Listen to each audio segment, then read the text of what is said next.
Welcome back to Moonmine Temple.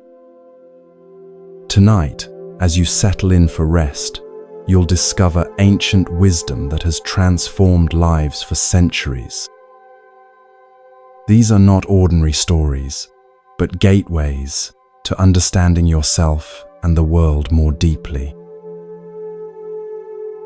Many have shared how these teachings bring not just deeper sleep, but clarity that follows into waking life, insights appearing just when needed most. This is the hidden power of these ancient tales. They work within us in ways our conscious minds cannot always grasp. Tonight's journey begins with something special, principles so profound yet practical that they formed the foundation for Zen's first arrival in the Western world. What might change if your heart could burn with commitment while your eyes remained as cool as dead ashes? As your body grows heavier, allow these teachings to meet you exactly where you are. Simply receive them as you would the sound of distant waves, without effort, without struggle. Let each breath carry you deeper into relaxation as we begin our journey. Allow yourself to drift even deeper now, each breath carrying you further into this peaceful state of receptivity. Feel the gentle weight of relaxation spreading through your body as your mind opens to receive ancient wisdom that bridges centuries and continents. Journey with me now to the dawn of the 20th century, when Eastern and Western worlds were beginning to exchange not just goods, but profound spiritual ideas. You find yourself aboard a steamship crossing the vast Pacific Ocean. The year is 1893, and the vessel moves steadily through rolling waves, leaving Japan behind as it approaches the distant shores of America. Salt spray occasionally mists the air, and seabirds circle overhead, their calls barely audible above the rhythmic churning of the ship's engines. The wooden deck beneath your feet vibrates slightly with the power of the massive steam-driven propellers pushing the vessel forward. Near the ship's railing stands a remarkable figure, a Japanese monk in traditional robes that flow gently in the ocean breeze.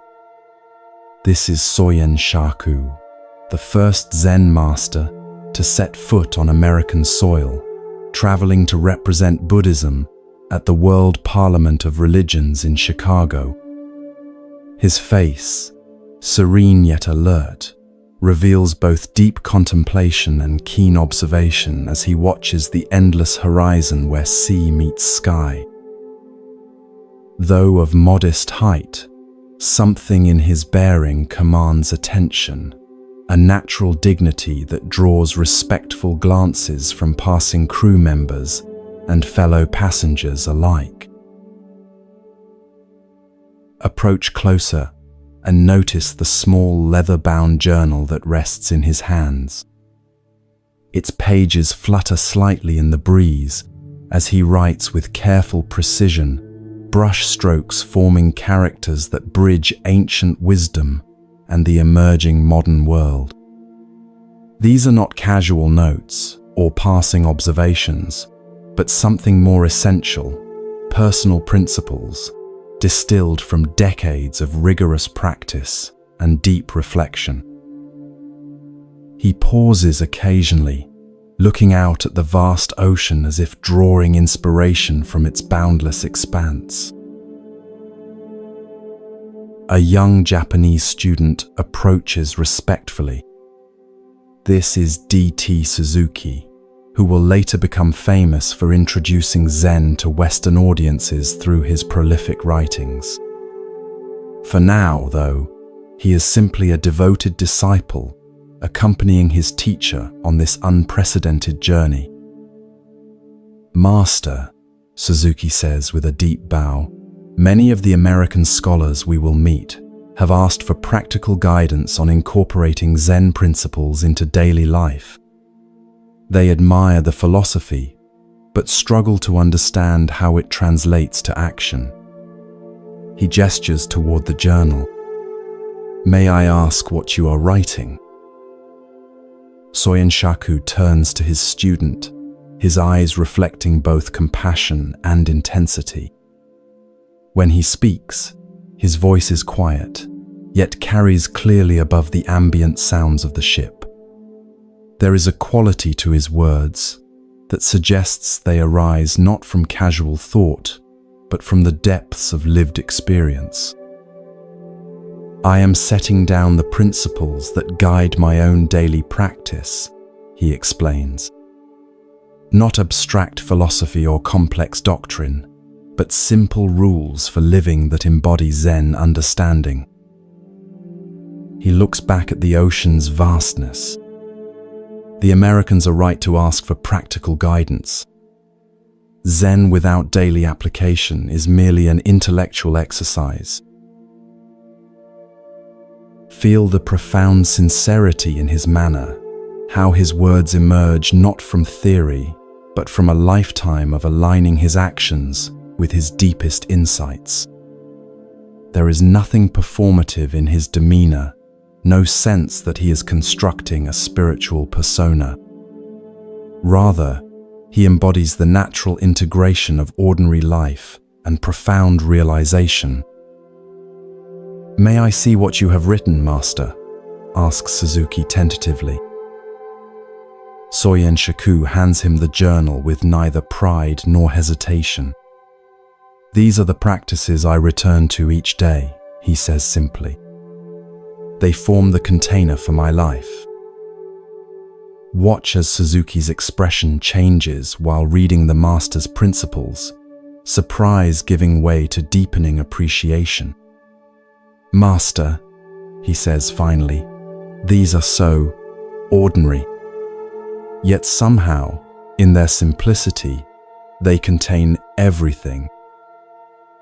"The most profound truths are often the most simple," responds Soyen Shaku, a hint of a smile softening his serious expression.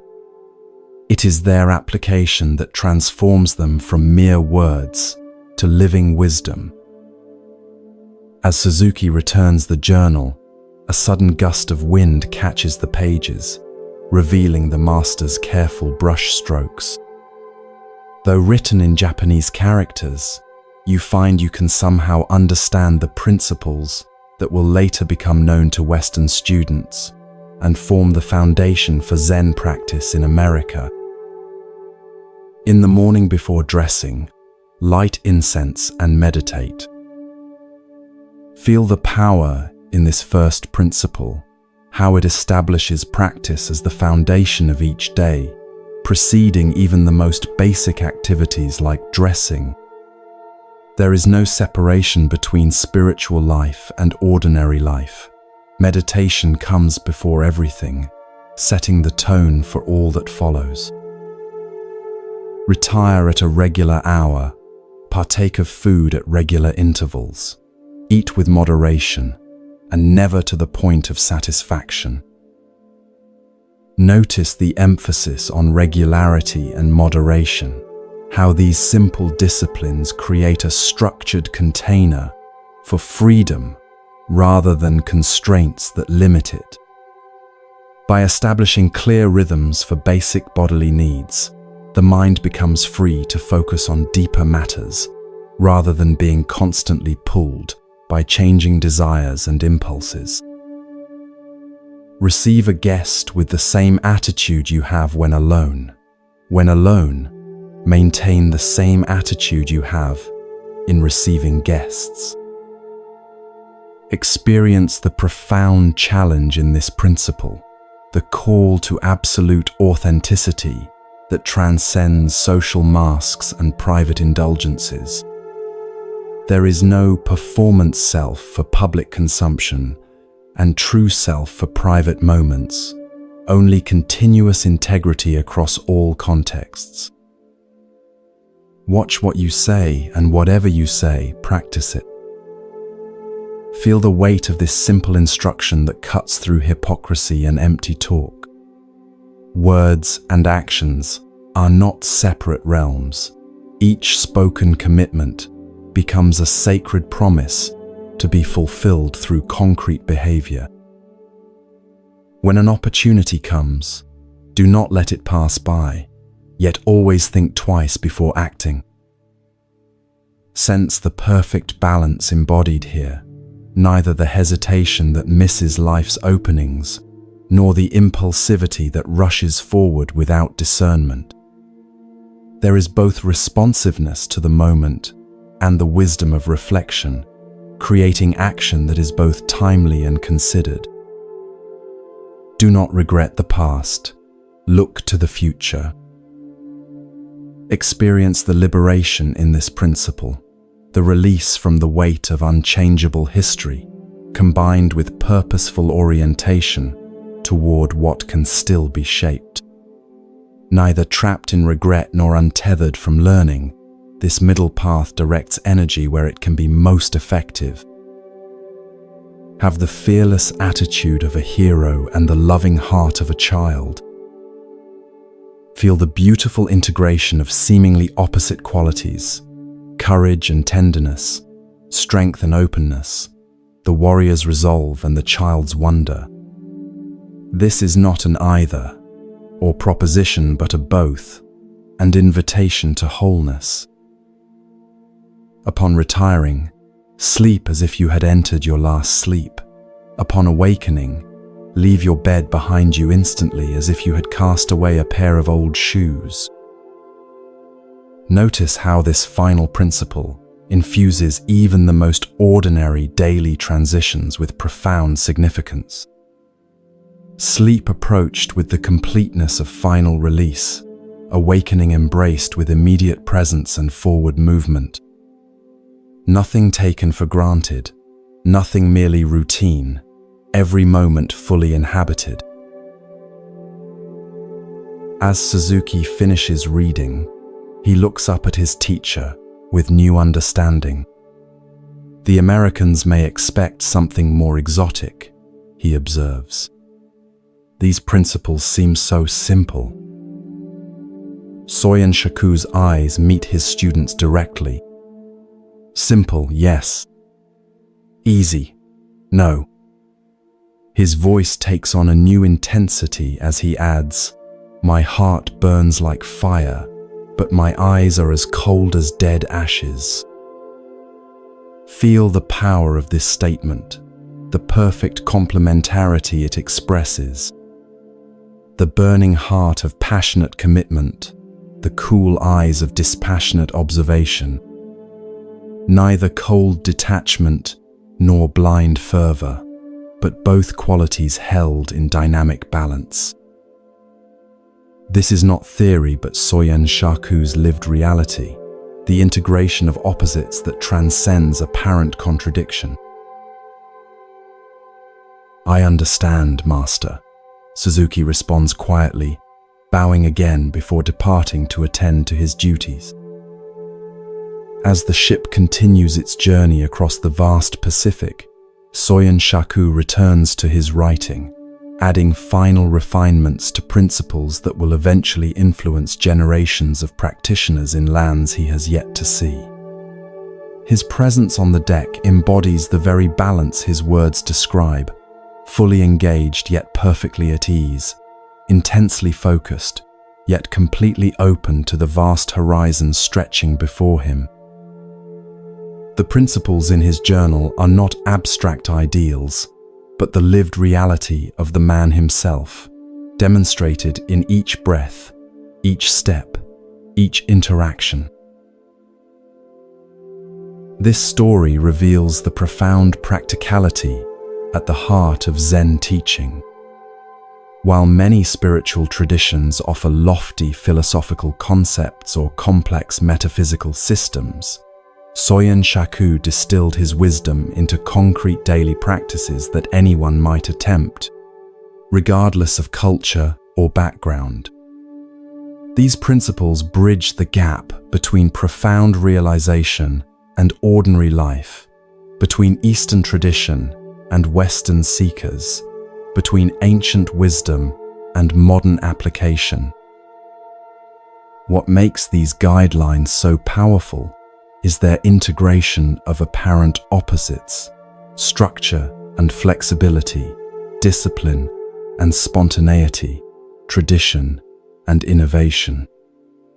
They establish clear forms without becoming rigid dogma.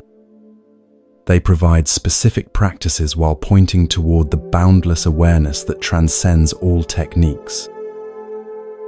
Like the master himself, whose heart burned with passion while his eyes remained cool with clarity, these principles invite us to discover wholeness through embracing complementary aspects of our nature rather than choosing between them. As you continue to relax deeply, consider how these simple yet profound guidelines might illuminate your own life. Rather than approaching them as a checklist of shoulds or external obligations, feel how they might reveal natural rhythms and balances already present, but perhaps overlooked in your daily experience. Like Soyin Shaku's burning heart and cool eyes, we all contain seeming opposites that, when properly integrated, create not contradiction but wholeness. These principles offer not rigid rules, but invitations to discover what living with full presence might mean in the unique circumstances of your own journey.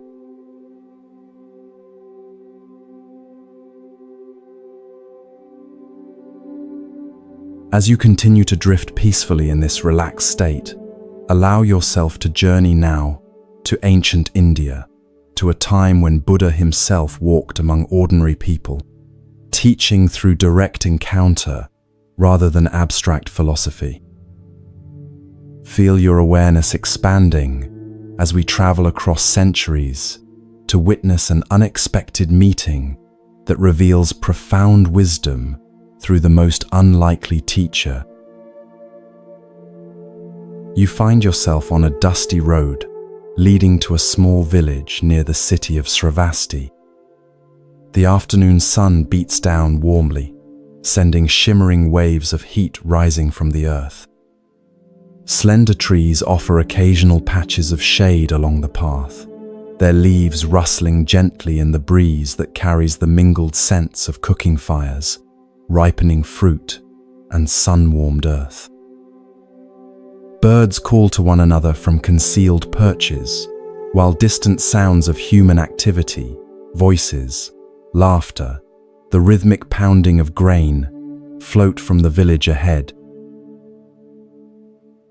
Walking toward you along this road comes a large group of people surrounding a central figure who moves with remarkable grace and purpose.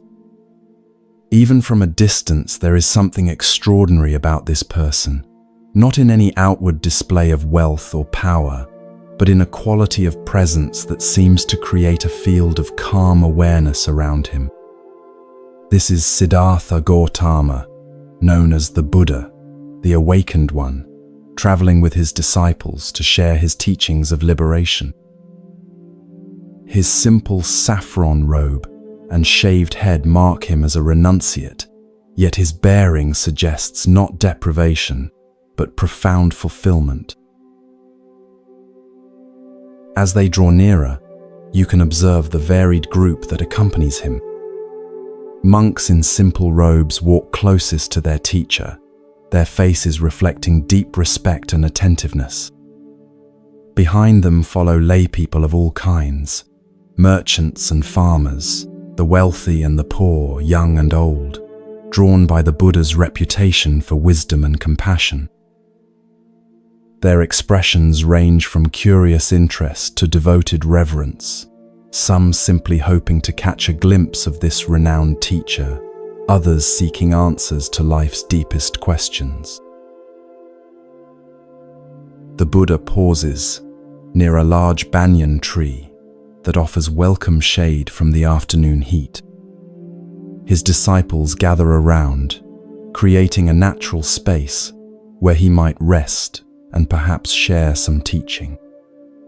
A small wooden bowl of water is respectfully offered and accepted with a simple nod of thanks. There is no fanfare, no ceremony, just the natural rhythm of travelers taking brief respite before continuing their journey. It is at this moment that you notice a figure approaching from the direction of the village, an elderly woman bent with age, moving with the deliberate care of someone whose body has weathered many decades of labor. Her simple clothing marks her as someone of modest means, perhaps even impoverished, yet there is a striking dignity in her carriage. Her face, deeply lined by sun and years, wears an expression of unmistakable determination. She carries a small bundle of sticks for her cooking fire, though it seems almost too heavy for her thin arms. The gathered crowd parts slightly as she approaches, perhaps assuming she wishes to receive a blessing or teaching from the Buddha. But something in her expression suggests a different purpose. Her eyes, bright and direct despite her advanced age, focus not with reverence, but with what appears to be critical assessment, even disapproval. The disciples exchange glances, sensing something unusual about to unfold. The old woman stops directly before the Buddha, setting down her bundle of sticks with a small sigh of relief. For a long moment, she simply studies him, this renowned teacher whose wisdom and compassion are celebrated throughout the region. The Buddha returns her gaze with perfect equanimity, neither encouraging nor discouraging whatever she might have come to say. In his expression, you see neither the expectation of praise nor the anticipation of criticism, but simply open, attentive presence. "So you are the one they call the Buddha," she finally says, her voice surprisingly strong for one so physically frail. "The one who teaches loving, kindness toward all beings." "I am," he responds simply, with neither pride nor false modesty. Feel the tension rippling through the gathered disciples as the woman's face hardens into an expression of clear skepticism. This is not how most approach their revered teacher. "They say you have great wisdom," she continues, "that your compassion extends to all creatures without exception, that you teach a path of liberation from suffering." Her tone suggests she finds these claims questionable at best. The Buddha neither confirms nor denies these descriptions, simply remaining present and attentive to the elderly woman before him. His silence creates space for whatever may emerge, neither defending his reputation nor seeking to persuade. "I have been watching you and your followers pass through our village many times," she says, gesturing toward the path they have traveled. "Each time, the same thing happens. People bring you food and gifts. They bow at your feet and praise your great compassion." Her voice takes on an edge of unmistakable criticism. "Yet I notice something strange about this famous loving kindness of yours." The disciples shift uncomfortably, several appearing ready to intercede should this elderly critic become too disrespectful. Yet the Buddha himself remains completely at ease, his expression reflecting only genuine interest in what the woman has to say. There is not a trace of defensiveness in his manner. "When people speak kindly to you, you speak kindly to them in return," the woman continues, her voice growing more forceful. "When they praise you, you respond with gentle smiles. When they treat you with respect, you return their respect. She leans forward slightly, her aged finger pointing directly at the Buddha in a gesture few would dare. This is not loving kindness. This is merely trading pleasantries with those who already adore you. Experience the collective intake of breath among the disciples, the shock at what seems like profound disrespect toward their teacher. Several of the younger monks look to their senior brothers, clearly expecting some intervention. Yet the Buddha himself remains perfectly serene, giving the woman his complete attention, as receptive to her criticism as he would be to the highest praise. Anyone can be kind to those who are kind to them, the old woman declares. Even the tax collectors and criminals do that much. Where is this special compassion you're so famous for? I see no evidence of it. Her challenge hangs in the air like the heat waves rising from the dusty road. The gathered crowd has fallen completely silent, all eyes moving between the elderly critic and the serene teacher. How will he respond to such direct, public criticism? The Buddha's face breaks into a warm, genuine smile, not the defensive smile of someone trying to diffuse tension, but the appreciative smile of someone who has just received an unexpected gift. You are quite right, he says, his voice gentle yet clear enough for all to hear. Simple reciprocity is not what I mean by loving kindness. Thank you for this important reminder. He bows slightly to the woman, a gesture of sincere respect that causes another ripple of surprise among his followers. Tell me, he continues, if someone were to offer you a gift, but you decline to accept it, to whom would the gift belong? The old woman's eyes narrow slightly as she considers this unexpected question. To the giver, of course, she answers. If I don't accept it, it remains with the one who offered it. The Buddha nods. And so it is with anger and criticism. If I do not accept and hold on to the negativity offered to me, it remains with the giver. His voice carries no trace of superiority or defensiveness, only a clear sharing of understanding. This is not a matter of pride or spiritual accomplishment. It is simply recognizing the nature of reality. Watch as the woman's expression shifts, not suddenly transforming from criticism to adoration, but subtly opening as something in the Buddha's response touches her differently than she had anticipated. She had clearly expected either defensive anger or perhaps patronizing tolerance, but she has received neither, only genuine presence and respect. But what of my criticism itself? She presses, though her tone has lost some of its edge. Do you deny its truth? On the contrary, replies the Buddha, I welcome it. The truth you offer is valuable, regardless of how it is delivered. Loving kindness is indeed meaningless if extended only to those who please us. He gestures toward his disciples. We are all learning this lesson together, myself included. Several of the monks nod in acknowledgement, their initial discomfort with the woman's approach now transformed into appreciation for the teaching unfolding before them.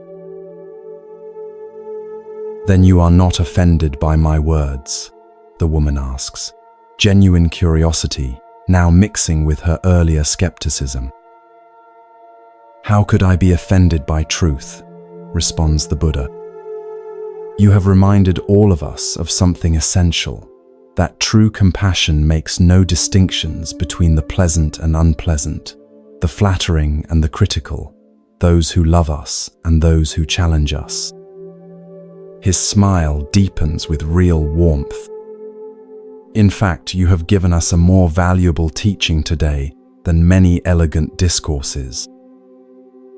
Feel the profound shift that has occurred in this unexpected encounter. What began as criticism has been transformed, not through clever argument or spiritual one-upmanship, but through the simple yet profound practice of genuine presence and receptivity. The old woman's bundle of sticks still rests at her feet, but the bundle of assumptions and judgments she carried has been gently set down alongside them. Perhaps there is something to your teachings after all, she concedes, with the hint of a smile creasing her weathered face. She bends to retrieve her firewood, and the Buddha himself leans forward to help her lift the bundle. Their hands meet briefly in this simple act of cooperation, the renowned spiritual teacher and the elderly critic now connected through an authentic moment of shared humanity. As she continues toward the village, with her bundle of sticks, walking perhaps a little straighter than before, the Buddha turns to his disciples. "That," he says quietly, "is one of our greatest teachers. She has reminded us that loving kindness is not a mere exchange of pleasantries, but a radical openness that makes no distinctions between friend and critic." His gaze follows the old woman's retreating figure with genuine respect. Remember her words, whenever you find yourself extending compassion only to those who treat you well. The woman's bundle of sticks offers a perfect metaphor for what occurred in this encounter. Like those sticks, ordinary, rough-hewn, seemingly valueless, her criticism contained hidden fire, the potential to illuminate rather than just burn. Had the Buddha reacted defensively, that potential would have been wasted, reduced to mere conflict. Instead, he recognized the fire within her words and allowed it to bring warmth rather than destruction. We build elaborate fortresses to protect ourselves from criticism. Behind walls of justification, we sort the world into allies who affirm us and adversaries who challenge us. What if these categories are the very obstacles to the connection we seek? The Buddha's smile in the face of criticism wasn't spiritual bypassing or emotional suppression. It was recognition that the old woman's words contained precisely the test of authenticity that his teaching required. She was, unknowingly, completing the very circle of understanding she doubted existed. If I do not accept and hold on to the negativity offered to me, it remains with the giver. These words contain a subtle but crucial distinction. The Buddha didn't claim immunity from criticism or suggest that her words had no impact. He acknowledged receiving them fully while not allowing them to define or diminish him. This isn't detachment in the sense of disconnection. It's engagement without entanglement, resonance without reactivity. The line between these approaches is razor thin, yet makes all the difference. As you drift towards sleep, imagine what might shift if you approach the next difficult conversation in your life, not as a problem to solve or an attack to defend against, but as an old woman with a bundle of sticks, someone bearing both a burden and a gift. What criticism have you rejected that might contain an ember of truth? What challenging person in your life might be, like the old woman, an unexpected teacher bearing precisely the lesson you need most? The Buddha's response invites us beyond the binary trap of accepting criticism as completely valid or rejecting it as utterly false. toward a third way where we extract the truth while leaving behind the emotional charge that often accompanies it.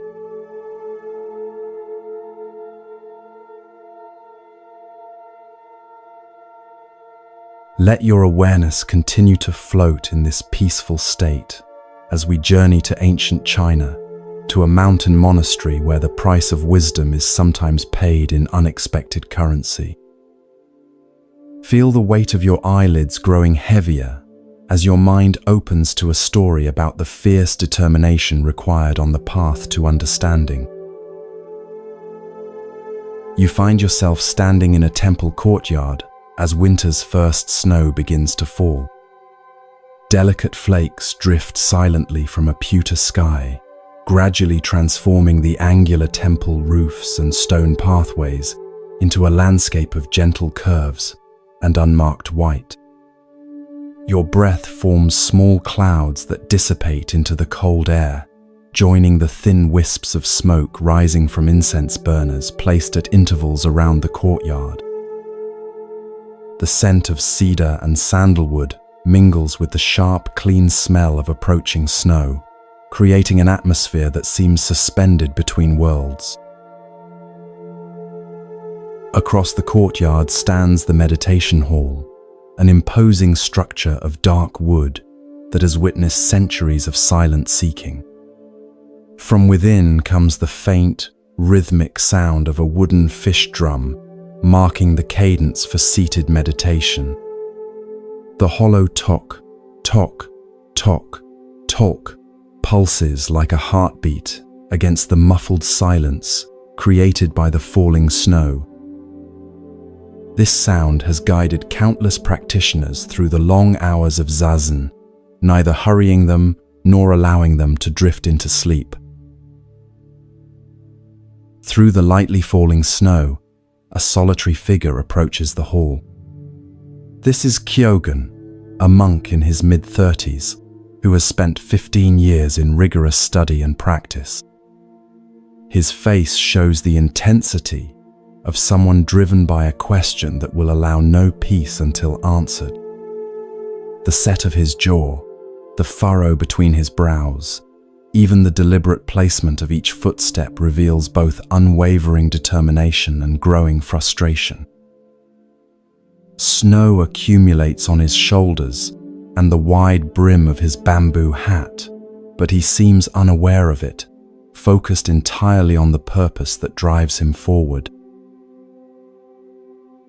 As Kyogen reaches the meditation hall, another figure emerges, his teacher, Master Isan, whose serene presence forms a striking contrast to his students' barely contained urgency. Isan's advanced years show in his silvered hair and the deep lines mapping his face, yet there is a youthful alertness in his eyes that misses nothing. His worn robes hang loosely on his spare frame, moving slightly in the winter breeze. Where Kyogen's presence suggests a tightly wound spring, Isan embodies the relaxed attention of someone fully at home in his own skin.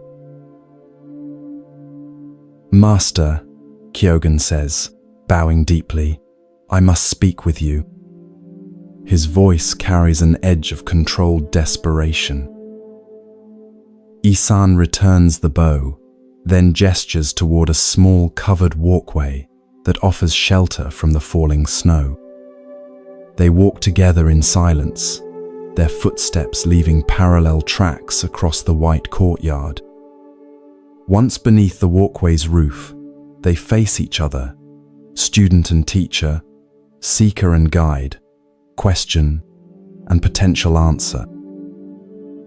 "What troubles you, Kyogen?" asks Isan, his voice neither encouraging nor discouraging what is to come. Feel the weight of the moment as Kyogen gathers himself to speak. His breath comes more rapidly, forming quick clouds that dissolve into the winter air. His hands clench briefly at his sides, then deliberately relax. "Master, I have studied the sutras extensively," he begins. "I have memorized the teachings analyzed the commentaries, practiced meditation without failing for 15 years. His voice grows more intense with each word. Yet still, I cannot answer the fundamental question, what was my original face before my parents were born? This question, one of Zen's most famous koans, hangs in the air between them, like the suspended snowflakes nearby. It is not a question about physical appearance or family lineage, but about the most essential nature of being, what exists prior to all conditioning, all history, all conceptual understanding. Isan remains silent, his eyes steady on Kyogen's troubled face. Neither rushing to provide an answer nor dismissing the question's importance, he creates a space where the question itself can ripen. "Please, Master," Kyogen continues, his composure beginning to crack, "explain this to me. I have reached the limits of my understanding. I can go no further without your guidance." Watch as Isan's expression shifts, not toward the compassionate explanation Kyogen hopes for, but towards something both gentler and more demanding. "If I explained it to you," he says quietly, "it would become my understanding, not yours." "Then how am I to penetrate this question?" asks Kyogen, frustration evident in every line of his body. "What more can I possibly do? If a man climbs to the top of a 100-foot pole, how can he take one step further?" replies Isan, offering not an answer but another question that seems to compound, rather than relieve Kyogen's dilemma. Feel the impact of these words on the desperate student. The image they evoke, a climber who has reached the highest possible point with no apparent way to progress further, perfectly mirrors Kyogen's own sense of having reached the limits of what effort and intellect can achieve. Yet the Master's question implies that one more step is not only possible but necessary. "I don't know," Kyogen admits, his voice barely audible above the soft hiss of falling snow. "I have climbed as high as I can. I have exhausted every approach. If you will not guide me further, what am I to do?" Isan looks at his student with eyes that hold both unwavering demand and profound compassion. "Let go," he says simply. With these two words, the Master turns and walks away, his footsteps gradually filling with snow, leaving Kyogen alone on the covered walkway. The meditation drum continues its steady toke, toke, toke, from within the hall, counting moments that suddenly feel both precious and unbearable. The weeks that follow bring a visible transformation in Kyogen. He continues his regular duties around the monastery, chopping wood, carrying water, preparing meals, but with a new quality of focused intensity.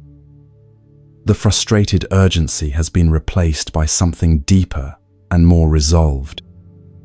He speaks little, eats little, sleeps little.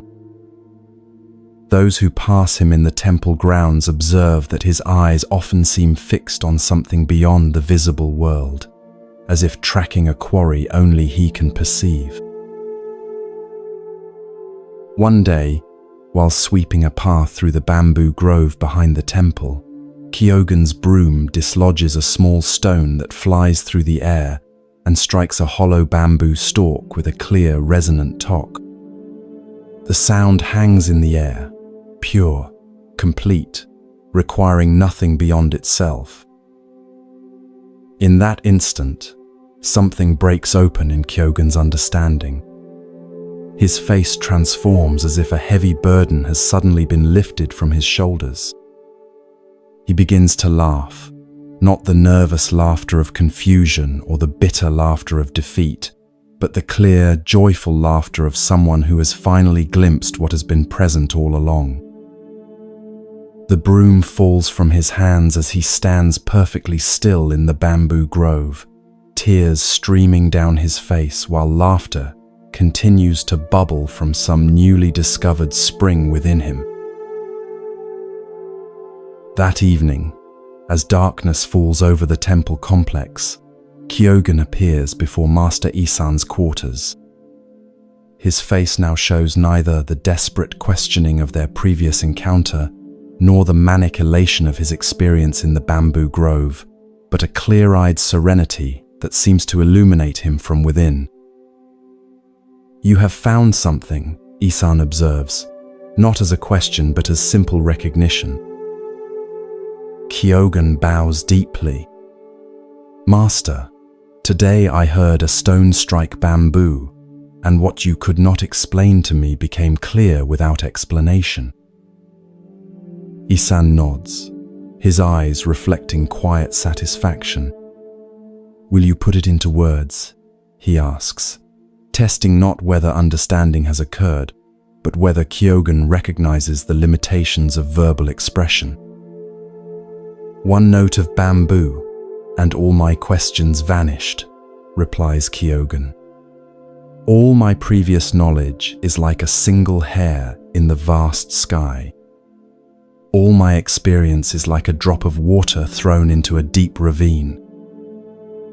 Notice the shift in his response, not an explanation of what he has understood, but an expression of how radically his relationship to knowing itself has transformed. Where once he sought to grasp understanding as something to possess, he now recognizes himself as already inseparable from what he sought. "The pole?" asks Isan, referring to his earlier question about the 100-foot pole. "There is no pole," responds Kyogen with a smile. "There is no climber. There is no step to take." Isan returns the smile, teacher and student meeting in wordless recognition. Nothing more needs to be said about what has been discovered, not because it is secret, but because it exists in a realm where words can only point, never contain.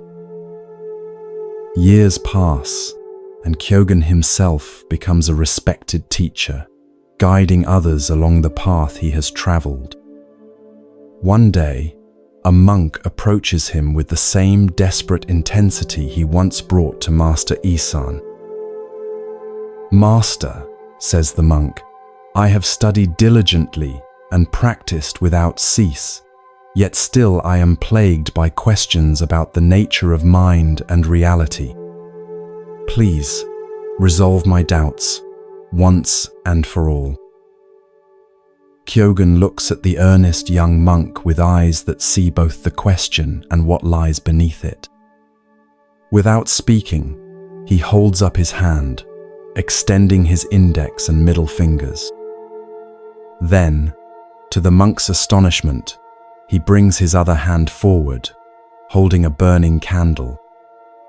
With deliberate slowness, he places his extended fingers directly into the flame. The monk gasps in horror as Kyogen maintains this position without flinching, the flesh of his fingers beginning to blacken in the flame. The scent of burning flesh fills the air between them. Yet Kyogen's eyes remain clear and direct, holding the monk's gaze with unwavering presence. "Master, stop!" cries the monk, reaching forward to pull Kyogen's hand from the flame. "Why would you do such a thing?" "I burned my fingers to answer your questions," replies Kyogen calmly, as if the pain were merely an interesting sensation rather than an agony to be avoided. When understanding comes at such a price, how many questions will you continue to bring?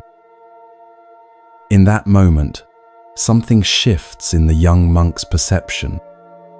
He sees not just the physical sacrifice before him, but the deeper truth it embodies, that the path to understanding demands not endless questioning but complete commitment, not intellectual accumulation, but the willingness to let everything burn away, even one's most basic instincts for comfort and safety. His questions, which had seemed so urgent and essential moments before, suddenly appear as what they truly are, attempts to reach through thinking what can only be grasped through direct experience.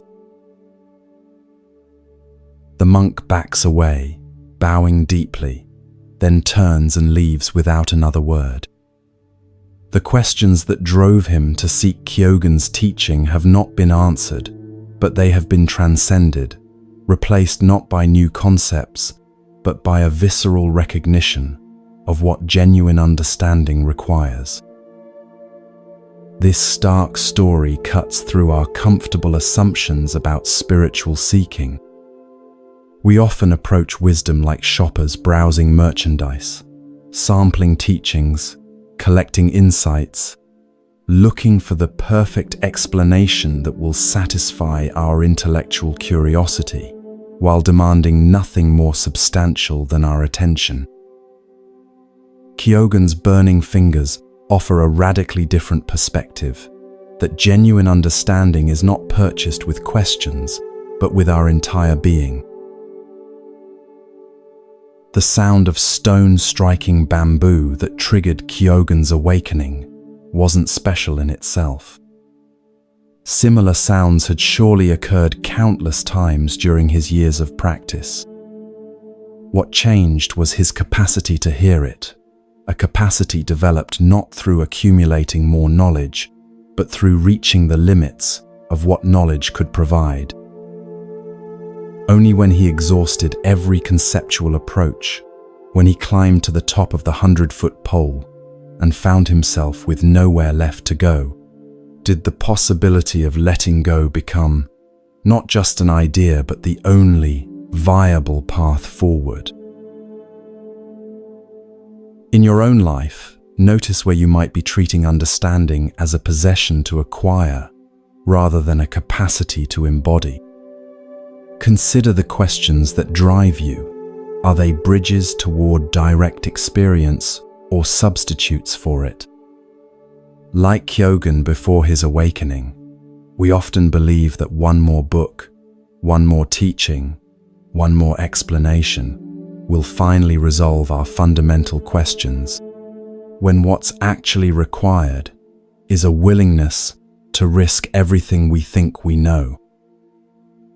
The burning fingers remind us that true wisdom often enters not through the front door of careful study, but through the unexpected side entrance of complete presence, even, or especially, in moments of intensity we might ordinarily avoid. Not because suffering itself is valuable, but because our habitual strategies for avoiding discomfort often keep us trapped in precisely the limited understanding we seek to transcend.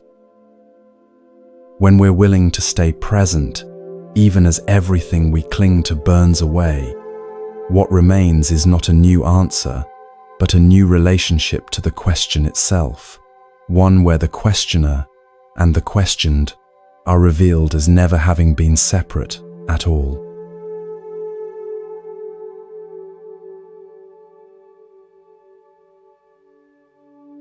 Ikkyu's well. Feel your body becoming heavier now, melting into your mattress as we travel together to medieval Japan. The gentle rhythm of your breath carries you deeper into this state of peaceful receptivity. As you sink further into relaxation, imagine the weight of your eyelids growing impossibly heavy.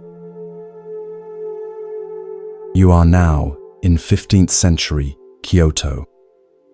Feel the cool evening air against your skin as lanterns glow in the distance.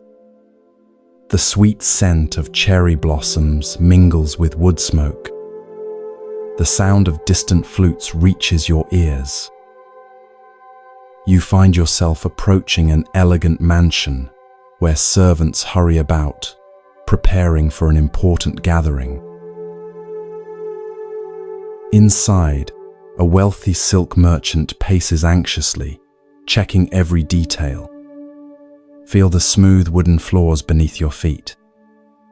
Notice the perfectly arranged cushions, the gleaming lacquerware, the musicians tuning their instruments in the corner. The air carries the tantalizing aroma of rare delicacies being prepared in the kitchen. The merchant has spared no expense for this dinner party. Master Ikkyu must be impressed, he whispers to his chief servant. His presence will elevate my standing among all of Kyoto's elite. You feel his nervous anticipation, as if it were your own. As distinguished guests arrive in their silken finery, notice how each bow and greeting follows the precise choreography of status and obligation. The conversations, political alliances, business ventures, carefully disguised rivalries create a tapestry of social positioning. Yet beneath this refined surface, you sense an undercurrent of tension, of hidden calculations, and silent judgments. Suddenly, the atmosphere shifts. A figure appears at the entrance, wild-haired, dressed in simple worn robes, carrying only a wooden begging bowl. His eyes seem to look through rather than at people. This is Ikkyu, the unconventional Zen master known throughout Japan for his unpredictable wisdom. Feel the merchant's nervous relief as he hurries forward, bowing too deeply. Master Ikkyu, what an honor to welcome you to my humble home. The word humble catches in his throat as he gestures toward the obvious opulence surrounding them. Ikkyu simply nods and follows him inside. Notice the immediate hush that falls over the gathering. Experience through your own senses how the carefully cultivated social atmosphere gives way to genuine curiosity. The wild-haired monk sits cross-legged at the place of honor, a slight smile playing at the corners of his mouth. The conversations gradually resume around him, growing louder as servants bring dish after exquisite dish. Listen to the delicate clink of ceramic, the murmur of voices, the occasional burst of carefully measured laughter. Feel the merchant's growing unease as Ikkyu eats modestly, neither praising nor criticizing the lavish food. This silence somehow disturbs the host more than any criticism could. As the evening progresses and sake cups are repeatedly filled, you sense a building tension in the room. It breaks unexpectedly when Ikkyu suddenly rises to his feet. Feel the immediate attention his movement commands. Honored host, Ikkyu says with a respectful bow, might I trouble you for a simple cup of water from your well? Experience the ripple of confusion passing through the room. Water? Common well water, when the finest sake in Kyoto flows freely. The merchant blinks, momentarily puzzled, then recovers. Of course, Master Ikkyu. My servant will bring fresh water immediately. I would prefer to draw it myself, Ikkyu replies, his voice gentle but firm. If you would show me to your well. Follow them now as curiosity draws several guests into the garden. Feel the immediate relief of cool night air after the warmth of the crowded room. Above, the full moon hangs like a perfect silver coin. Its light washes everything in ethereal clarity, the carefully tended pines, the stone lanterns, the moss-covered ground. In one corner stands a simple stone well. Approach it with Ikkyu and the others. Feel the cool, rough stone beneath your fingers as you join them in leaning forward to peer into its depths. Far below, the dark water holds a perfect reflection of the moon, complete despite the well's narrow opening. Watch as Ikkyu reaches for the wooden bucket and rope. The creak of the pulley cuts through the night, somehow both ordinary and profound. When the bucket reaches the water, disturbing the moon's reflection, Ikkyu pauses. "Look," he says simply. "What do you see?" The moon reflected on the water offers one guess. Yes, the full moon, perfectly captured, adds another. Feel Ikkyu's presence, calm, attentive, fully embodied, as he nods and speaks. The moon travels thousands of miles through the heavens, yet its reflection rests perfectly within this humble well, undisturbed, until the water is troubled. His voice carries easily in the night air. The water reflects the moon no differently than the emperor's garden lake. The moon shows no preference. It illuminates mansions and hovels with the same light. Watch as he draws up the bucket and drinks deeply. The sound of his swallowing seems somehow significant in the expectant silence. "Delicious," he sighs, "more refreshing than any sake." His eyes now meet each person present. This well water quenches thirst perfectly, asking nothing in return. It does not care if the drinker is rich or poor, noble or common. It simply gives of itself completely. Feel the weight of this moment as Ikkyu hands the bucket to the merchant. The water sloshes gently, moonlight dancing on its surface. "Your hospitality has been generous," Ikkyu continues, "but I wonder, is it like this well water, offered freely without thought of status or return? Or is it more like a transaction, given with the expectation of enhancing your reputation?" You sense the merchant's sudden discomfort. A nearby official steps forward defensively. "Are you suggesting our host's generosity is flawed? He has provided the finest of everything." Experience Ikkyu's calm presence as he responds. "I offer no criticism, only an observation. The universe itself is like this well. It gives sunlight, rain, and air freely to all beings. The flowers do not bloom more vibrantly for the wealthy." He gestures to the moon above. True generosity, like true wisdom, makes no distinctions and expects nothing in return. Feel the profound shift as understanding dawns on the merchant's face. His laughter bubbles up, not the careful social chuckle of before, but something genuine and liberating. "You are right, Master Ikkyu. I invited you to impress my guests, not to hear truth.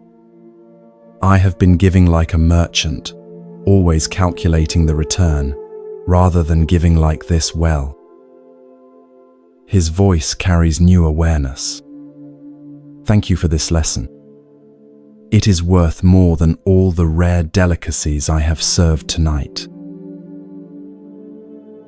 As they return to the banquet hall, notice how the very quality of the air seems changed.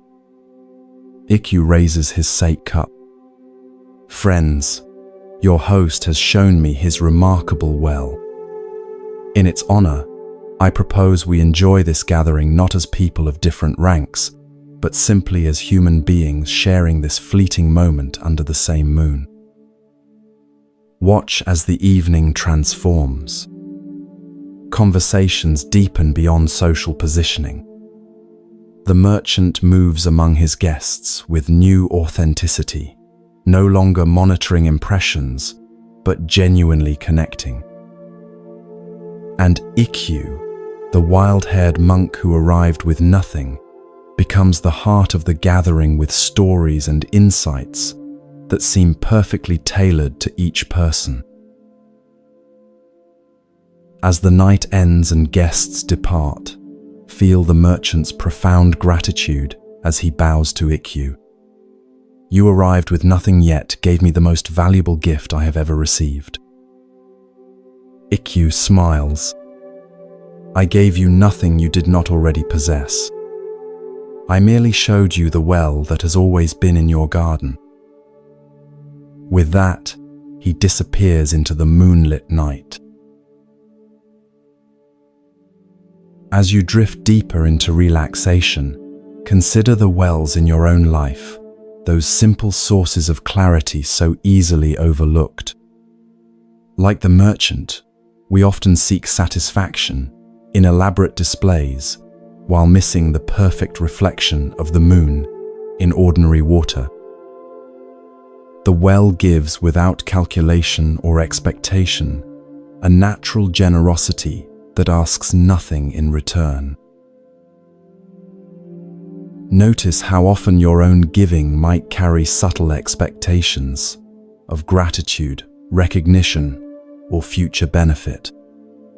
The universe itself gives freely: sunlight, air, the beauty of the moon, making no distinctions between worthy and unworthy recipients. This is the essence of Buddha nature, reflected in each of us when our minds become still and clear like undisturbed water.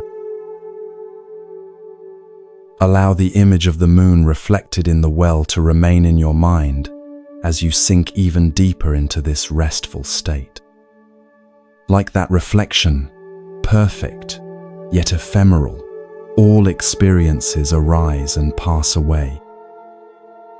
Our grasping at status and recognition cannot provide lasting satisfaction. Yet in recognizing this truth, we open ourselves to a more authentic way of being, one that gives freely, reflects clearly, and appreciates the ordinary magic of existence.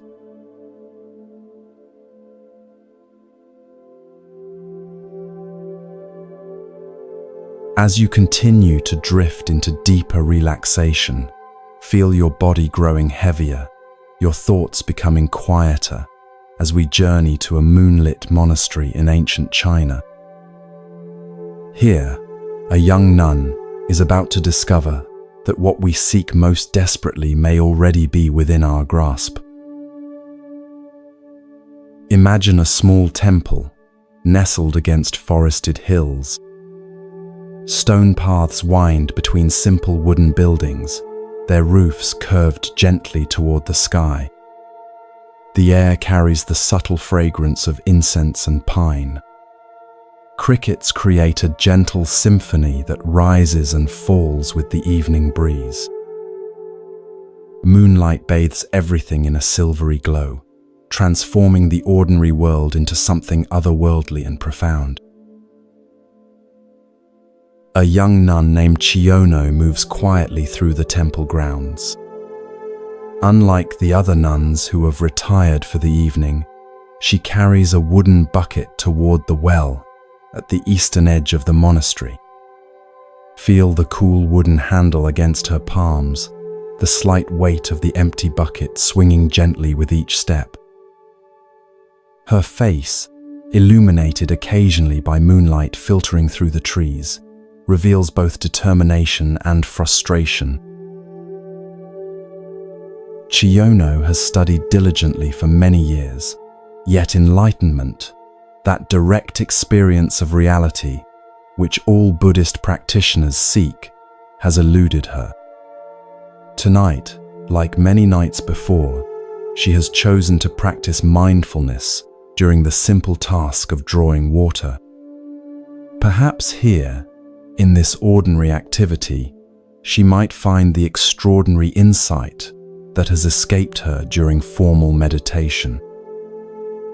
Approaching the well, she sees its stone circle gleaming in the moonlight.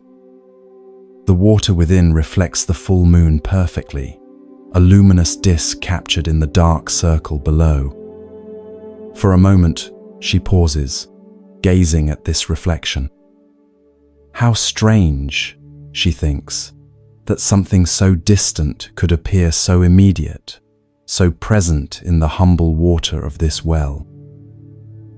Watch as Chiono lowers her bucket carefully into the well. The rope slides through her hands, slightly rough against her skin. The bucket makes a soft splash as it meets the water's surface, temporarily distorting the moon's reflection into scattered light. She begins to draw the bucket upward, feeling the weight of water adding resistance to her pull. As the filled bucket reaches the top of the well, Chiono notices something concerning. There is a crack in the wooden base of the bucket, not large, but enough that water is already beginning to leak through. She quickly transfers the bucket to her shoulder, hoping to reach the kitchen before losing too much water. Feel the coolness of the water against her shoulder as a few drops escape through the crack, running down her arm. She steps carefully along the stone path, focusing intently on keeping the bucket balanced. The weight of the water makes each step deliberate, mindful. Her entire awareness narrows to this simple yet challenging task, carrying water in a cracked vessel. Halfway back to the kitchen, something unexpected happens. The bottom of the bucket suddenly gives way completely. In an instant, all the water rushes out, soaking Chiono's robes and splashing onto the stone path. The empty bucket feels suddenly, strangely light in her hands. In this moment of surprise, this perfect catastrophe, something shifts in Chiono's perception. As the water splashes around her feet, reflecting fragments of moonlight like scattered jewels, she sees the moon still perfectly reflected in each puddle, each droplet. No longer contained in the bucket, the reflection multiplies, dancing in every direction. Experience with her the sudden, overwhelming insight that floods her awareness. The moon she had tried to capture in the bucket was never truly contained there. It was merely a reflection, yet somehow completely real. Now, with the water released from its container, the moon is everywhere, in every droplet, in every puddle, never having moved from the sky yet present in each fragment of water. A sound of pure joy escapes her lips, not quite laughter, not quite a cry, but something that arises spontaneously from the deepest part of her being. The wooden bucket falls forgotten from her hands. She stands perfectly still, soaked in water and moonlight, as understanding washes through her more completely than the water itself. In this ordinary moment of a broken bucket, Chiono attains the enlightenment she has sought for so many years. The truth she has pursued through countless hours of meditation, through the study of sacred texts, and the guidance of venerated teachers, reveals itself in this most mundane of accidents. Later, when asked about her experience, Chiono composes a simple poem to express what cannot truly be captured in words. In this way and that, I tried to save the old pail since the bamboo strip was weakening and about to break until at last the bottom fell out. No more water in the pail, no more moon in the water. Her words, like ripples spreading from a dropped stone, touch something essential in all who hear them. The other nuns and monks recognize in her simple verse the expression of profound realization. She becomes known as one of the enlightened ones of her generation, her story and poem passed down through centuries to reach us tonight. As you continue to relax deeply, consider what Chiono's experience might reveal about your own journey. How often do we strive to contain and control that which cannot truly be possessed? The water in the bucket was real, yet the moon it reflected was both there and not there, a perfect paradox that points toward the nature of all reality. Our minds, like buckets, attempt to hold concepts and experiences, to capture and preserve understanding. Yet the deepest insights often come precisely when the container breaks, when our conceptual understanding falls away, and we directly experience the uncontainable nature of reality. Notice in your own life where you might be trying to carry water in a cracked bucket, holding tightly to concepts, beliefs, or identities that are ultimately as fluid as water, as ungraspable as a reflection. Perhaps the very things you most wish to attain, peace, wisdom, awakening, are already present, not as something to be captured and held, but as the very nature of awareness itself. As you drift towards sleep, imagine your own conceptual bucket gently breaking, allowing the water of thought to return to its natural state of flow.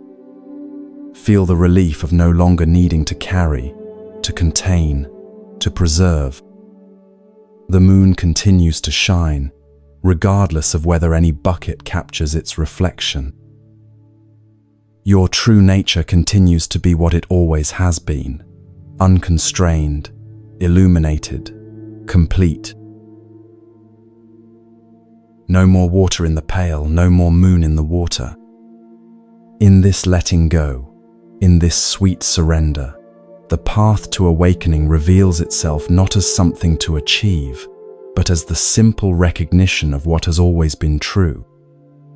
Rest in this understanding as sleep gently embraces you, knowing that like Chiono, your deepest wisdom may arrive in the most unexpected moments, not when you grasp most tightly, but when you finally allow everything to fall away.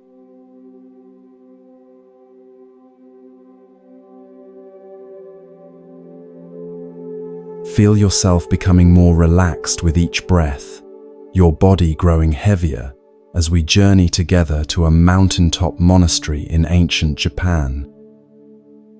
The world around you begins to fade as you're transported across time and space to witness a simple yet profound teaching that has guided seekers for centuries. Let each word carry you deeper into this state of peaceful receptivity. Picture a small Zen monastery nestled among pine trees, its wooden buildings weathered by countless seasons. Morning mist clings to the mountainside, softening the edges of the world. Birds call to one another as the first light of dawn filters through branches. The air carries the scent of damp earth and wood smoke from the kitchen fire. This is a place where life follows the rhythm of nature, rising with the sun, working with mindful attention, resting when darkness falls. In this monastery lives an elderly Zen master named Hyakujo. Though well into his 80s, he continues to work alongside his students each day, tending the garden, chopping wood, carrying water. His weathered hands tell the story of a lifetime of both physical labor and spiritual practice. The deep lines on his face map decades of wisdom earned through direct experience. Despite his advanced age, he moves with surprising strength and purpose, embodying the unity of work and practice that forms the foundation of Zen training. Each morning, after meditation, the master leads his students to the fields and gardens where they grow their food. Each afternoon, they maintain the buildings and gather firewood from the surrounding forest. This daily labor isn't separate from their spiritual practice. It is their practice, another form of meditation where awareness meets the physical world. Through mindful work, the abstract teachings come alive in calloused hands and tired muscles. The younger monks have noticed, however, that Master Hyakujo's age is beginning to show. They see how he sometimes pauses to catch his breath while working in the garden. They notice the slight tremor in his hands as he carries his tools. Though he never complains, they can sense the effort it takes for him to keep pace with their younger bodies. Concern grows among them that their teacher is pushing himself too hard in his elderly years. One evening, after the day's work is complete, several of the senior students gather in hushed conversation. "The master is too old for such physical labor," one whispers. "He has already given so much. Surely he deserves rest in his final years." The others nod in agreement. "Tomorrow," another suggests, "let's hide his garden tools before morning meditation. Without them, he will be forced to rest while we complete the work." Their plans set, they disperse to their sleeping quarters, satisfied that they have found a compassionate solution. The next morning unfolds as usual. The wooden fish drum calls everyone to pre-dawn meditation, followed by a simple breakfast of rice porridge. As the monks prepare for the day's labor, Master Hyakujo goes to the tool shed to retrieve his hoe and pruning shears. But where he expects to find his well-worn tools, there is only empty space. The students watch from a distance, expecting him to give up and return to his quarters to rest. Instead, something unexpected happens. Without comment or complaint, the master simply returns to his quarters. The students exchange satisfied glances, pleased that their plan has worked. They spend the day working in the gardens and fields, periodically glancing toward Hyakujo's quarters to confirm he is indeed resting. By evening, the work is complete, and they gather in the meditation hall once more before the final meal of the day. But something is different tonight. Master Hyakujo is absent from his usual place. More surprising still, when the dinner bell sounds, the attendants bring food for everyone except the master. His place remains empty, his bowl unserved. Puzzled and concerned, the monks exchange questioning glances. Has something happened to their teacher? One of the senior students rises and goes to check on the master. He finds Hyakujo sitting quietly in his room, seeming neither distressed nor ill, simply sitting in meditation. "Master," the student says with concern, "you weren't at the evening meditation, and now no meal has been prepared for you. Has something happened? Are you unwell?" Hyakujo opens his eyes slowly, meeting his student's gaze with perfect clarity. "I did not work today," he says simply. "Therefore, I do not eat today."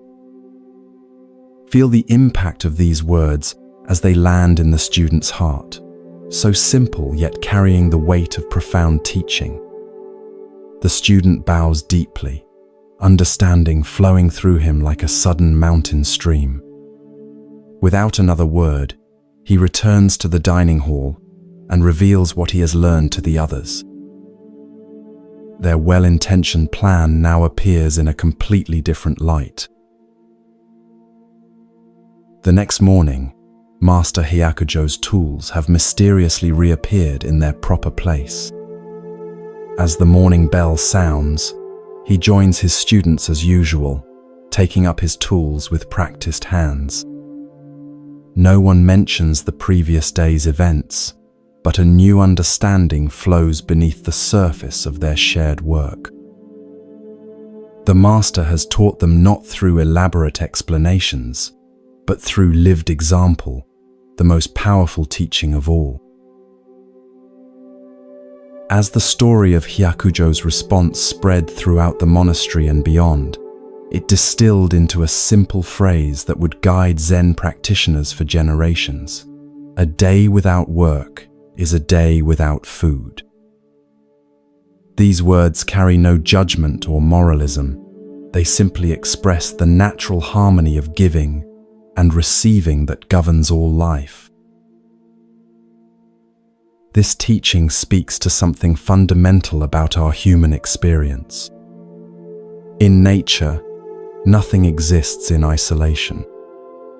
Every creature participates in the cycle of giving and receiving. The bee takes nectar, but pollinates flowers in return. The fallen tree becomes soil that nourishes new growth. The predator culls the weak, but eventually returns its own body to the earth. Nothing simply takes without giving back in some form. Yet in our modern lives, we often lose touch with this basic principle. We seek comfort without effort, reward without contribution, consumption without creation. We want the fruit without tending the tree. The more disconnected we become from the direct consequences of our actions, the easier it is to forget that we are part of an interconnected web where giving and receiving are two aspects of the same reality. Hyakujo's response wasn't based on rigid rules or punishment. He simply honored the natural order that had guided his life, the understanding that each of us must contribute what we can if we wish to receive what we need. Even in his 80s, he recognized that his capacity to give, though perhaps diminished by age, had not disappeared. To deny him the dignity of his contribution was to deny his place in the community, his agency as a human being. As you continue to relax deeply, consider how this teaching might illuminate your own life. Where do you participate fully in the cycle of giving and receiving? Where might you expect to receive without contributing? This isn't about harsh judgment or driving yourself to exhaustion. Remember that the work appropriate for each person varies with their circumstances and abilities. The bedridden patient who offers a smile to their caregiver is working in their own way. The child learning to tie their shoes is doing the work appropriate to their stage of life. The deeper message of Hyakujo's example is about presence and participation. Are you fully showing up for your life, offering what you can in each moment? Or are you moving through your days passively, taking what comes without conscious engagement? True nourishment of body, mind, and spirit comes when we participate actively in the giving and receiving that constitutes a human life. In Zen, work is not separate from spiritual practice. Chopping wood, carrying water, preparing food, these seemingly mundane activities contain the whole of the Buddha's teaching when approached with complete presence. Each action becomes an opportunity to express our Buddha nature, our fundamental connectedness to all things. This is why Zen monasteries have always emphasized physical labor alongside meditation, not as a distraction from spiritual pursuits, but as their direct expression in the world. As you drift towards sleep, imagine yourself in that mountain monastery, working alongside Hyakujo in the garden. Feel the smooth wooden handle of the tool in your hands, the sun warming your shoulders, the earth yielding to your careful attention. There is no separation between you and this activity, no gap between your spiritual aspirations and this simple work. In this complete presence, you find yourself nourished by the very effort you offer. Giving and receiving become one movement, like the in-breath and out-breath that sustain your life without conscious thought. A day without work is a day without food. Not as punishment, not as rule, but as recognition of the perfect harmony that sustains all life. Each of us has something to offer, some way to participate in the great exchange that connects us to each other and to the earth that supports us. In giving what we can, we open ourselves to receive what we need, not just physical nourishment, but the deeper sustenance of meaning, connection, and purpose that make a human life truly complete.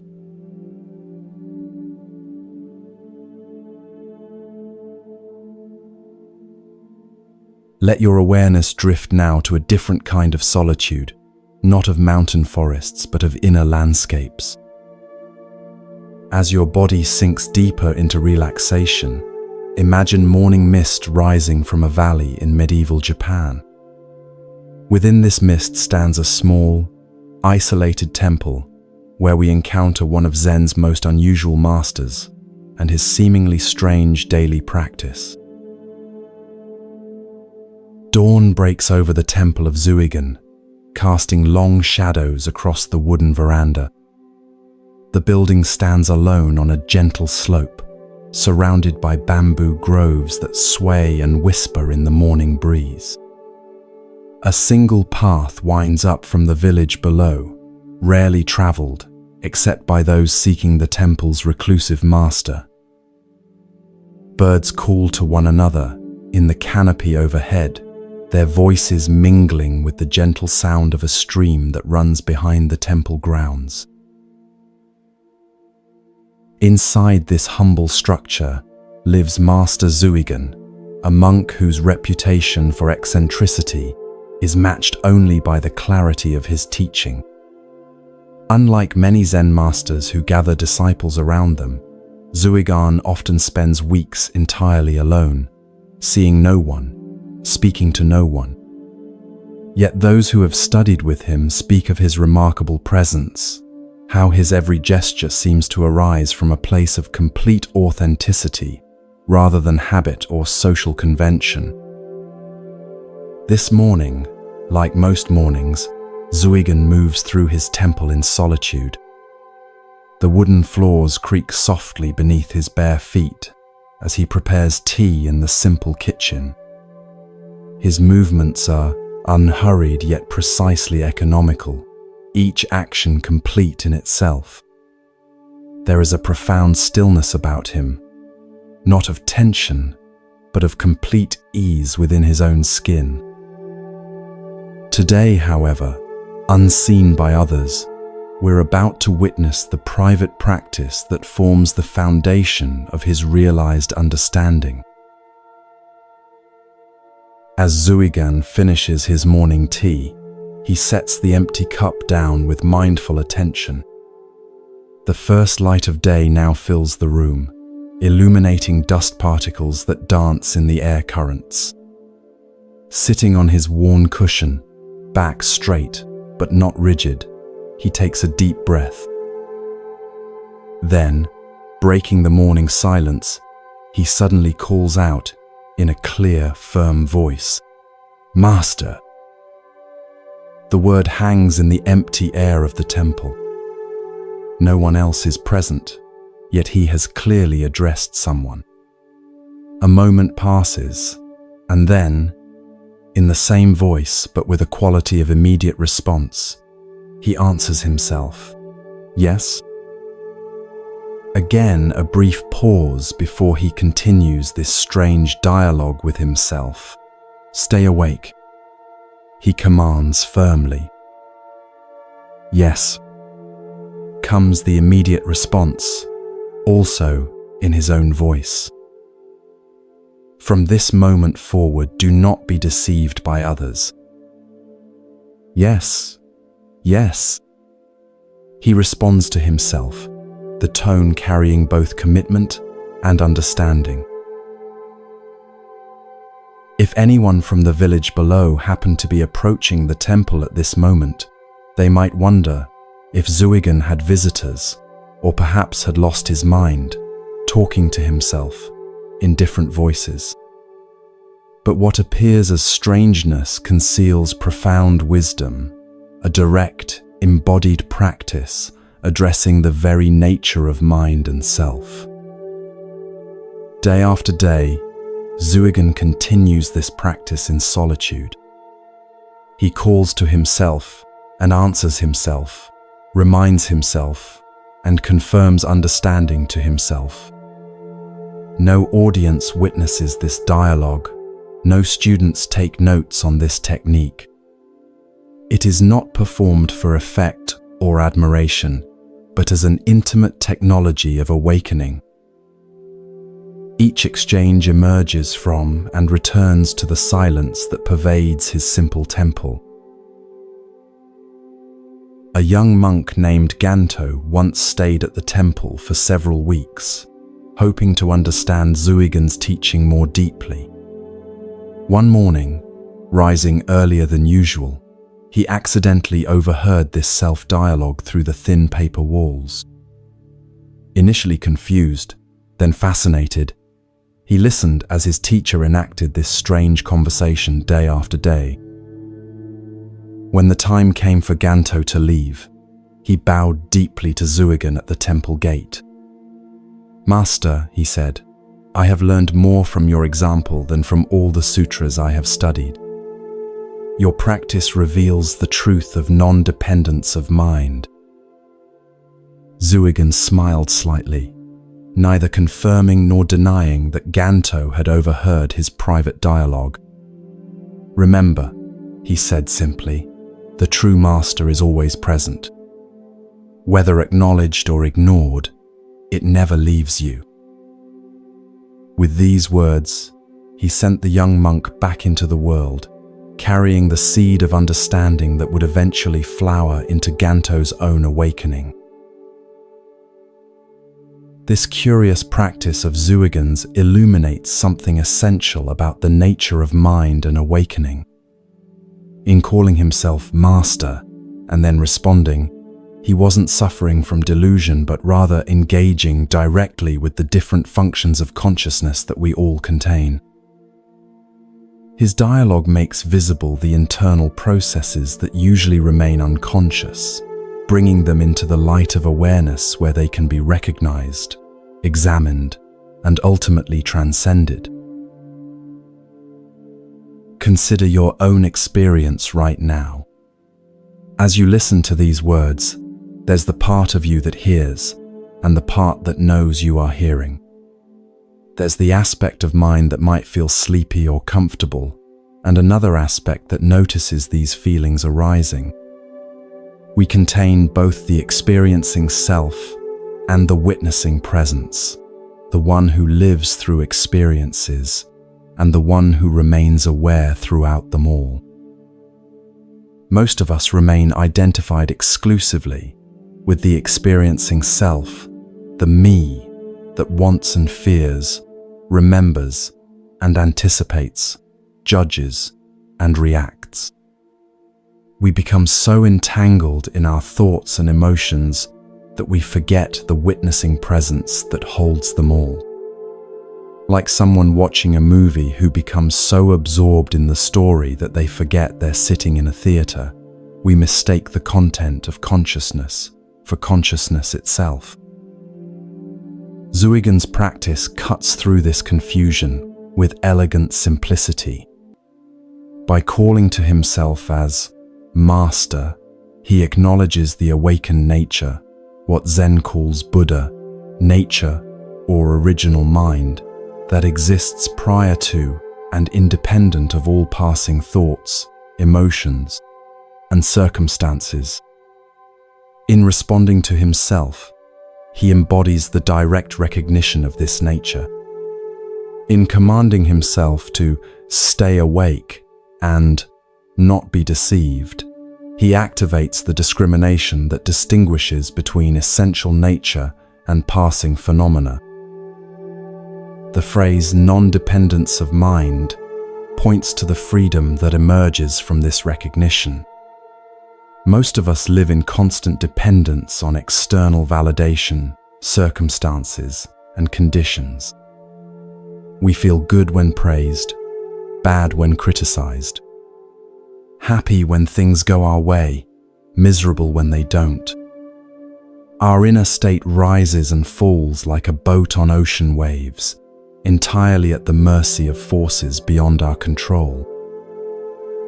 Zuigan's practice reveals another possibility, a mind that recognizes its own inherent stability and clarity, regardless of changing conditions.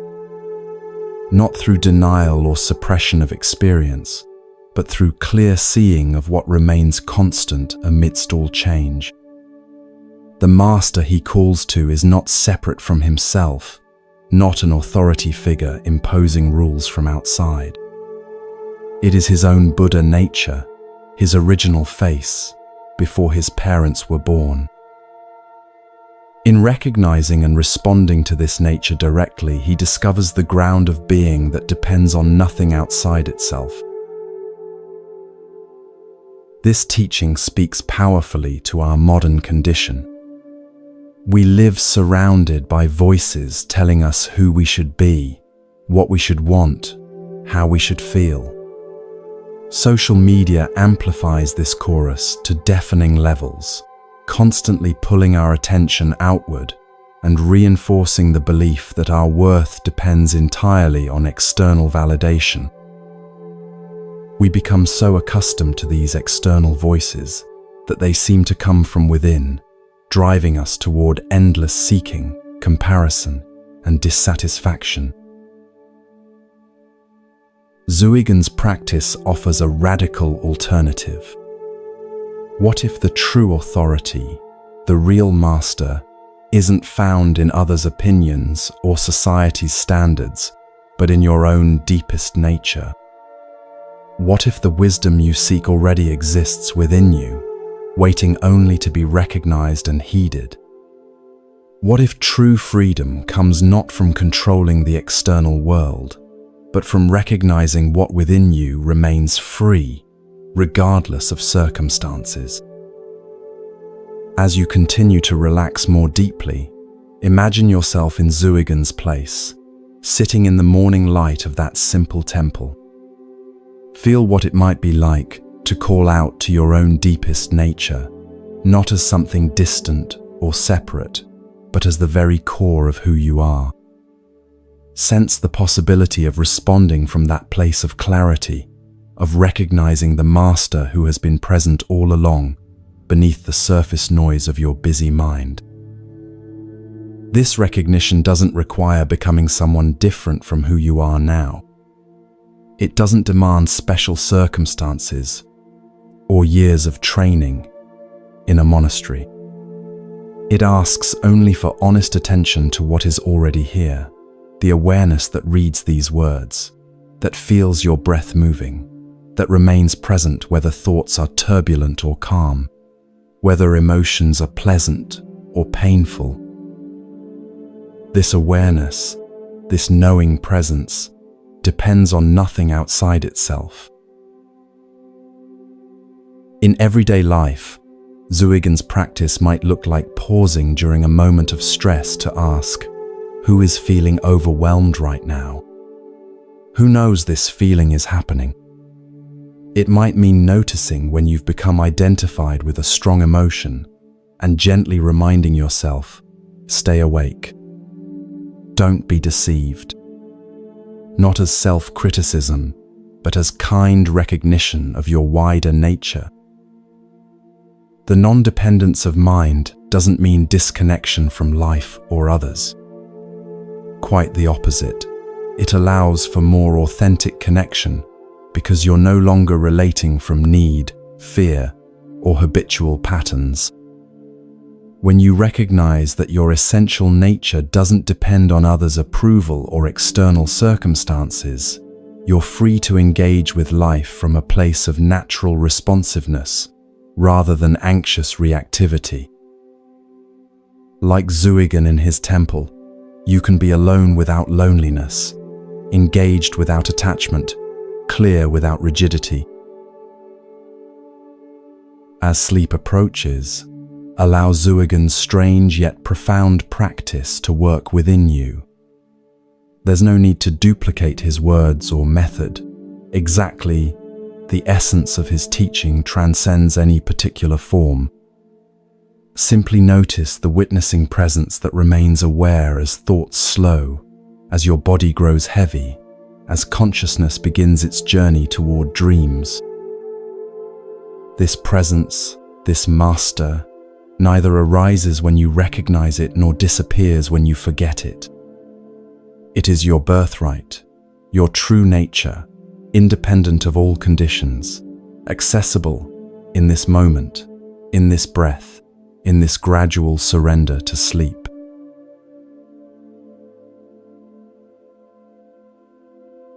Non-dependence of mind, not as concept but as lived reality, offers freedom in the midst of whatever life brings.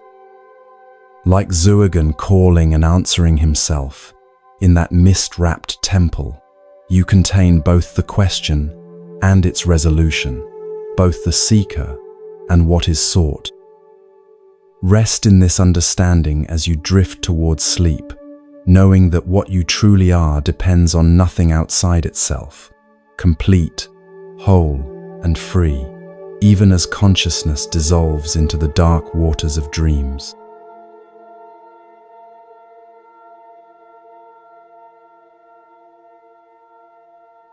As your breathing slows and your body releases the tensions of the day, allow yourself to journey now to a different kind of temple, not of isolation, but of challenging encounter.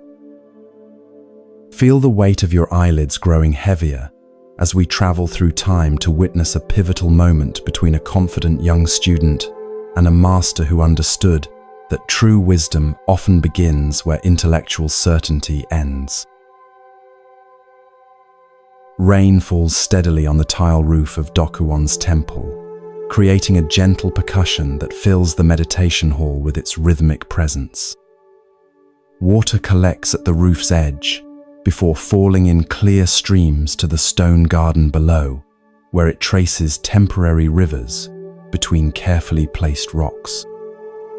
The afternoon light filters through paper screens, softened by rain clouds, creating a gentle illumination that seems to blur the boundaries between objects. In this atmosphere of gentle dissolution, a young man named Yamaoka has arrived, eager to demonstrate his understanding to the renowned Zen teacher Dokuwon. Yamaoka is no ordinary student. In his early 20s, he has already studied with several masters and developed a reputation for his keen intellect and eloquent exposition of Buddhist philosophy. His confident posture and direct gaze reveal someone who believes he has grasped the essential teachings. Like many bright young practitioners, he has accumulated knowledge as others might collect treasures, proud of each insight and realization. Today, he seeks not so much to learn from Dokuwon as to receive confirmation of what he believes he already knows. Master Dokuwon, now in his 60s, receives the young man with neither special welcome nor discouragement. His weathered face shows the deep lines of someone who has looked long and honestly into the nature of existence. Unlike Yamaoka's animated expression, Dokuwon's face maintains a quality of restful alertness, neither engaging with nor withdrawing from what arises before him. He motions for Yamaoka to sit on the cushion across from him as a temple attendant silently brings tea. The rain continues its gentle symphony against the roof as steam rises from their cups. Yamaoka, unable to contain his eagerness any longer, sets his cup down with a decisive movement. "Master," he begins, his voice carrying the confidence of someone who has rehearsed his understanding many times, "I have come to a profound realization about the true nature of reality." He straightens his back, preparing to deliver what he considers his most advanced insight. The mind, Buddha, and sentient beings, after all, none of them exist. Feel how these words hang in the air between them, bold and absolute. The young man continues, his words flowing with practiced precision. The true nature of all phenomena is emptiness. There is no realization, no delusion, no sage, no ordinary person. His hands gesture elegantly as he articulates each point of this philosophy. There is no giving and nothing to be received. Yamaoka's statement isn't wrong within Buddhist philosophy. It echoes the Heart Sutra's teaching on emptiness, the understanding that all phenomena lack independent, permanent existence. Yet something in his delivery suggests he has grasped these ideas intellectually without embodying their deeper meaning. His very certainty reveals an attachment to concepts about non-attachment. Master Dokuan has remained perfectly still during this exposition, his expression unchanged. As Yamaoka finishes speaking, a slight smile appears at the corners of Dokuan's mouth, not mocking, but holding a quality of compassionate recognition, as if he has seen this particular misunderstanding many times before. Without speaking, he reaches for the bamboo pipe he occasionally smokes, its long stem resting nearby. In a movement so smooth it seems almost casual, Dokuan suddenly raises the pipe and strikes Yamaoka across the shoulder with it. The sound of bamboo meeting flesh cuts through the background patter of rain. Yamaoka's face transforms instantly, from confident exposition to shocked indignation. Pain flares across his shoulder and, more significantly, anger rises within him like a sudden flame. His breath catches, his muscles tense, and his eyes widen with unmistakable emotion. "Why did you do that?" he demands, rubbing his shoulder, the philosophical detachment of moments before completely forgotten. Master Dokuan leans forward slightly, his eyes meeting Yamaoka's with penetrating clarity. His voice, when he finally speaks, is neither harsh nor gentle, but direct as sunlight. "If nothing exists," he asks, "where did this anger come from?" Experience the profound silence that follows this question, how it expands to fill the room more completely than any philosophical discourse could.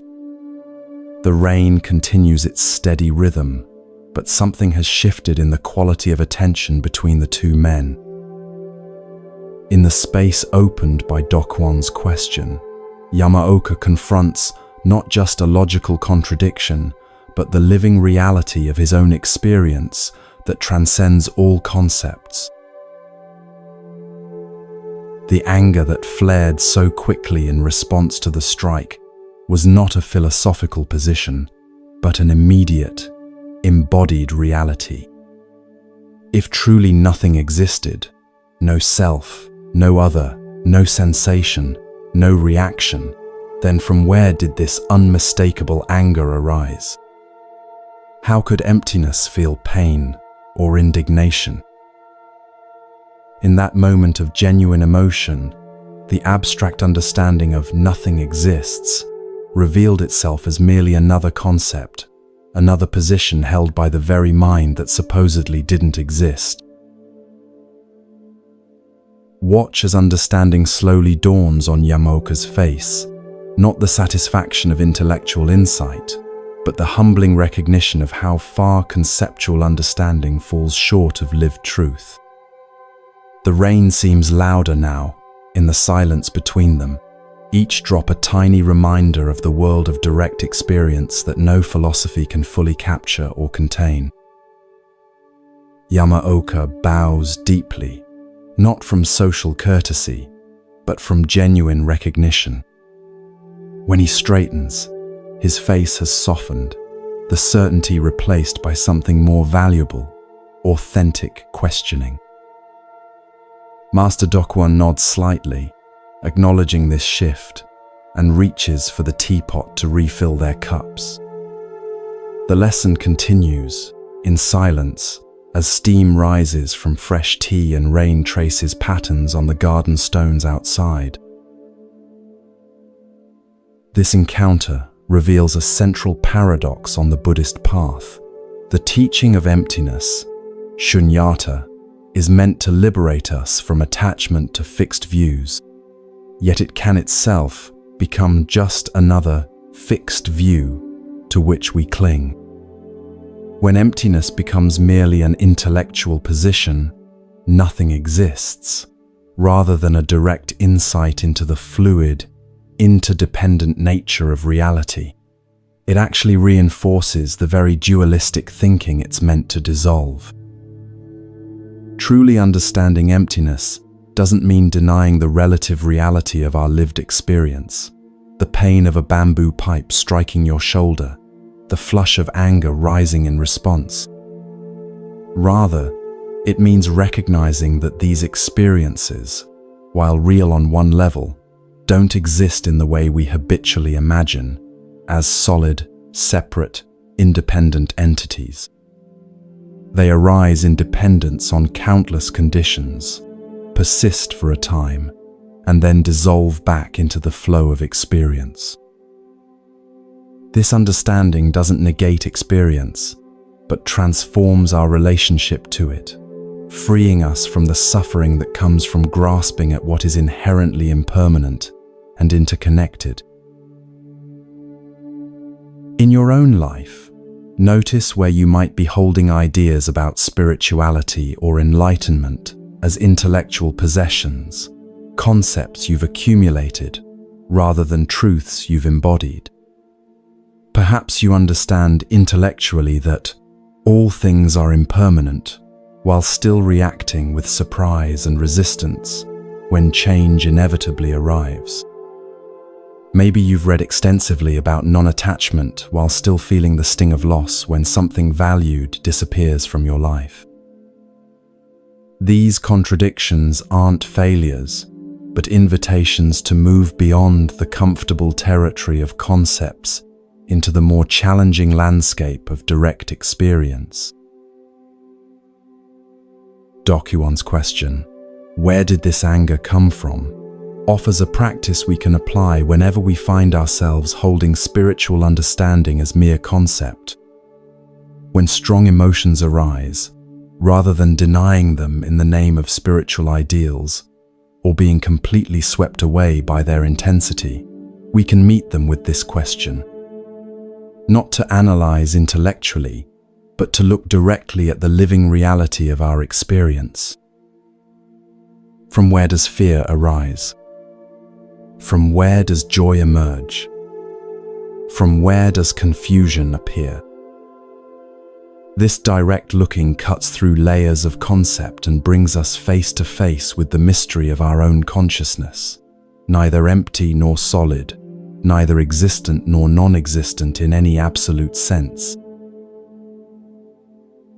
The Zen tradition has always valued this direct pointing over elaborate philosophy. While intellectual understanding has its place, it serves primarily as a raft to carry us to the shore of direct experience. Once there, we must be willing to leave the raft behind rather than carrying it on our shoulders as Yamaoka initially did with his understanding of emptiness. True wisdom emerges not from accumulating spiritual concepts, but from allowing them to dissolve into the immediate reality of lived experience. As you continue to relax more deeply, let Yamaoka's lesson become your own. Notice how your body feels in this moment, the weight of it against the surface supporting you, the rhythm of your breath moving in and out, the subtle sensations that arise and pass within your field of awareness. These experiences are neither absolutely existent nor absolutely non-existent. They simply are as they are, arising when conditions support them, passing when conditions change. This direct experience, not abstract philosophy, is the true territory of Zen practice.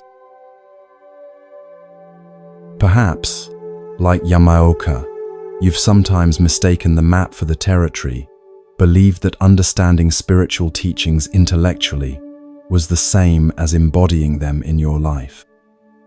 Dokwon's bamboo pipe reminds us that true understanding is tested not in the realm of elegant ideas, but in the crucible of direct experience. How do you respond when life strikes you unexpectedly? What arises when your carefully constructed understanding meets the messy reality of lived experience? As sleep approaches, allow these questions to work within you not as problems to solve, but as invitations to direct looking. The anger that arose in Yamaoka revealed not failure but opportunity, the chance to move beyond concept into the living reality that no words can fully capture.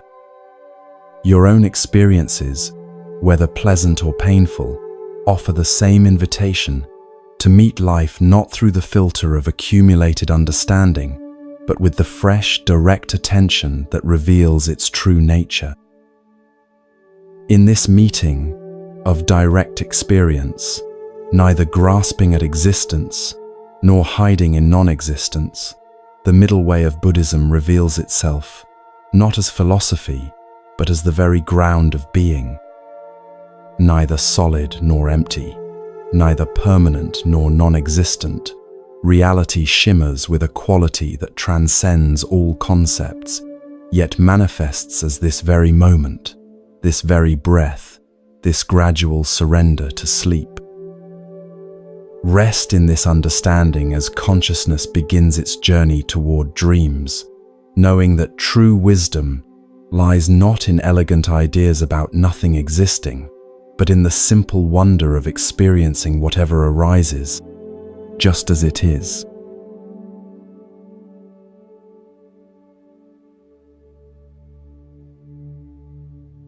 Your eyelids grow heavier with each breath as you journey deeper into relaxation. The boundary between wakefulness and dreams begins to blur, creating the perfect state to receive ancient wisdom. Tonight, travel with me to Imperial Japan, where we witness an unexpected moment of awakening, not in a Zen monastery, but in the streets of the capital city, where a great emperor discovers that true sovereignty begins with seeing what others overlook. The imperial procession winds through the central avenue of 8th century Kyoto. Feel the vibration of the ground beneath your feet as dozens of mounted guards in lacquered armor clear the way. Listen to the rhythmic beat of ceremonial drums and the haunting notes of bamboo flutes announcing the emperor's approach. The air carries the mingled scents of incense, horses, and the dust stirred up by hundreds of feet. Crowds line the streets, their excited whispers creating a constant murmur beneath the formal music. Emperor Daisho travels in a palanquin of breathtaking beauty, its carved sandalwood frame adorned with gold leaf that catches the afternoon sun, silk curtains of the imperial purple rippling in the gentle breeze.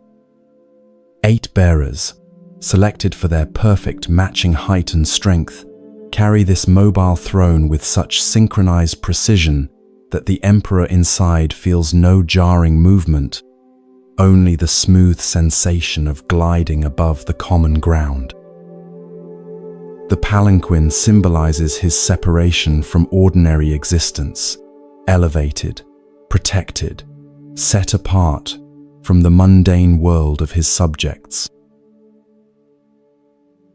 Inside this cocoon of luxury sits Emperor Daisho himself. Though only in his 30th year, responsibility has aged his face beyond his time. His expression maintains the careful neutrality expected of one who rules an empire, neither too somber nor too light, a face trained to reveal nothing of the man beneath the elaborate robes and ceremonial headdress. Yet behind this imperial mask lives a restless intelligence and a curiosity about the world that occasionally breaks through the rigid protocol surrounding him. The procession follows a carefully planned route through the capital's most beautiful districts. No unsightly buildings will offend the imperial gaze. No unpleasant odors will reach the imperial nostrils. Court officials have spent weeks ensuring that the emperor will see only the most pleasing aspects of his domain: freshly painted buildings, streets swept clean of debris, citizens in their finest attire. Even the beggars and outcasts who normally populate certain corners have been temporarily relocated beyond the imperial route. Yet despite these preparations, something unexpected occurs. A sudden gust of wind stronger than the rest catches the silk curtains of the palanquin, billowing them outward and momentarily opening a clear view to a narrow side street that was not meant to be seen from the main avenue. In that brief moment, Emperor Daisho's gaze falls upon something the court officials had overlooked: the body of a man lying in the shadow of a crumbling wall. The emperor's hand moves in a subtle gesture, and the entire procession comes to an immediate halt. The sudden silence as the drums and flutes cease, their music creates a tension that ripples through the crowd. Something has disrupted the perfect choreography of this imperial journey. "There," Daisho says quietly to his chief attendant, pointing toward the side street. "I wish to see." Confusion and concern flash across the attendant's face. This narrow alley is not part of the approved route. Nothing there has been prepared for imperial inspection. But no one refuses a direct request from the Emperor of Japan. "As you wish, Divine One," the attendant replies, signaling to the bearers. Feel the shift in atmosphere as the procession diverts from its planned path. Courtiers exchange worried glances, guards tighten their formation, and the crowd murmurs in surprise at this unprecedented change. The palanquin bearers turn carefully into the narrow street, moving with heightened caution over the uneven ground. As they approach the crumbling wall, the body comes clearly into view. It is a beggar, clearly dead for perhaps a day, his thin body covered only by tattered robes. No one has claimed him for burial. No one has even moved him from where he fell. In death as in life, he remains unseen by the bustling city around him, or at least unseen until now. Emperor Daisho steps down from his palanquin an action so unexpected that several attendants gasp audibly. The emperor does not walk on unprepared ground. His feet do not touch the same earth as common people. Yet here he stands, the elaborate layers of his ceremonial robes gathering dust from the neglected street. He approaches the dead man slowly, his face revealing nothing of his thoughts. The courtiers and guards remain frozen in shock at this breach of protocol, while the common people who have followed the procession watch in stunned silence. No one present has ever witnessed or even heard of an emperor approaching the body of a beggar. Daisho stops before the body and stands in silence for several long moments. What passes through his mind in this extraordinary moment, none can say with certainty. But when he finally speaks, his voice carries no disgust, no judgment, only a clear recognition of what lies before him. "This man too was one of my subjects," he says, his words carrying clearly in the hushed silence.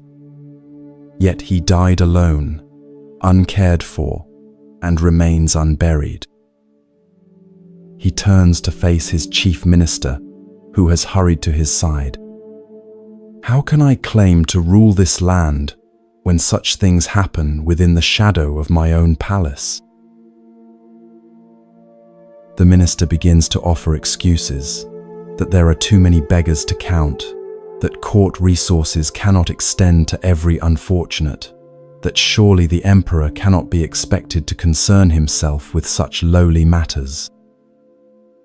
But Daisho raises his hand, silencing these protestations with a simple gesture.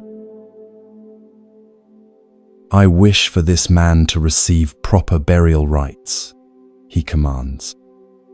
"And beyond that, I wish to understand how many others like him exist in my capital, and what might be done to prevent such lonely deaths." With these words, he returns to his palanquin, and the procession gradually reforms, continuing its journey to the temple where the emperor is expected for an important ceremony. But something has shifted, not just in the day's schedule, but in Daisho himself. The carefully constructed boundary between the imperial world and the reality of his subjects' lives has been momentarily breached, allowing a glimpse of truth to enter. In the days that follow, the emperor does not forget what he has seen. True to his word, he commissions reports on the conditions of the poorest districts in the capital. He establishes new almshouses and hospitals. Most significantly, he begins occasionally traveling through the city in disguise, seeking to understand directly what life is like for those who live beyond the carefully curated views presented to him during official functions. These actions earn him the name by which later generations remember him, Daisho the Compassionate, the emperor who truly saw his people. At its heart, this story illuminates one of Buddhism's most essential teachings, the practice of clear seeing. In Zen, this is called kensho, seeing into one's true nature, but it begins with the simple yet profound act of noticing what is actually present, rather than what we expect or prefer to see. Emperor Daisho's moment of awakening came not through formal meditation or philosophical study, but through the direct, unfiltered perception of something his entire imperial system was designed to hide from view. We might not be emperors, but we each create similar systems in our own lives, carefully curated routes through reality that show us only what confirms our existing views and protects us from uncomfortable truths. We scroll past news that disturbs us, avoid neighborhoods that remind us of inequality, change the subject when conversation turns to suffering. Like Daisho's court officials, parts of our own minds work diligently to ensure we see only a pleasant, affirming version of reality. Yet true awakening often begins with exactly what these systems try to prevent: the unexpected glimpse of what we've been avoiding, the momentary parting of curtains that reveals what lies just beyond our carefully maintained route through life. The Buddha himself began his spiritual journey when, despite his father's elaborate efforts to shield him from life's harsher realities, he encountered old age, sickness, and death during rare ventures beyond palace walls. These sights, so ordinary to most people, yet so shocking to the protected prince, became the catalyst for his quest for understanding.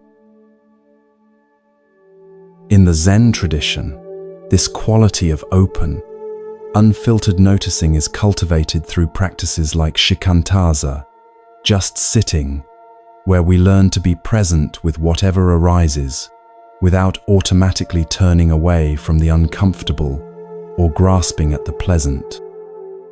We develop what the Japanese Zen master Shunryu Suzuki called beginner's mind, shoshin, the capacity to see without the distortions of preconception, preference, or protection. Like Daisho stepping down from his palanquin, we descend from our habitual viewpoints to encounter reality directly. The story also reveals the intimate connection between seeing clearly and the arising of compassion. Daisho's response to the dead beggar wasn't calculated or performative. It emerged naturally from truly seeing another human being's suffering. In Buddhism, this connection is expressed in the concept of karuna, compassion, arising spontaneously from prajna, wisdom, or clear seeing. When we truly see suffering without the buffer of our usual defenses and rationalizations, the heart naturally responds. Consider your own life as you continue to relax more deeply. What might you be systematically not noticing? What suffering, in yourself, in others, in the wider world, have you arranged your life to avoid seeing directly? What imperial processions do you maintain habitual routes through physical and mental landscapes that shield you from uncomfortable realities? This isn't about cultivating guilt or forcing yourself to confront every painful reality at once. Rather, it's about developing the courage and capacity to notice when the curtains part momentarily, revealing what lies beyond your usual field of vision. Instead of immediately looking away or rationalizing what you've glimpsed, can you, like Emperor Daisho, pause the procession of your habitual life long enough to truly see? True noticing isn't limited to witnessing suffering. It extends to all of reality, including beauty, joy, and the simple miracles of ordinary existence that our busy minds often overlook. The practice is the same: pausing, attending, allowing reality to meet us directly, rather than through the filters of concept, judgment, or habit. In this way, noticing becomes not a burden but a path to greater aliveness and connection with the world as it actually is. As sleep approaches, imagine yourself stepping down from whatever palanquin has been carrying you through life: your status, your self-image, your carefully maintained worldview. Feel what it might be like to stand directly on the ground of reality, seeing clearly without the usual buffers and filters.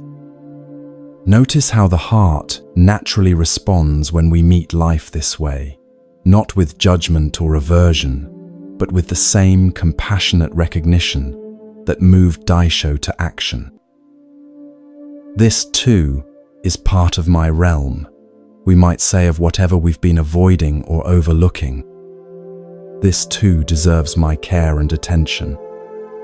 In this simple yet profound act of noticing, we begin to awaken from the dream of separation and control that causes so much of our suffering.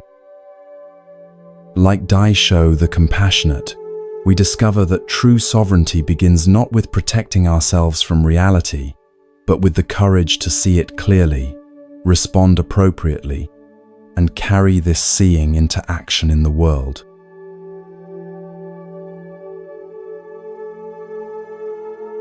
As you drift towards sleep, allow this practice of noticing to continue effortlessly.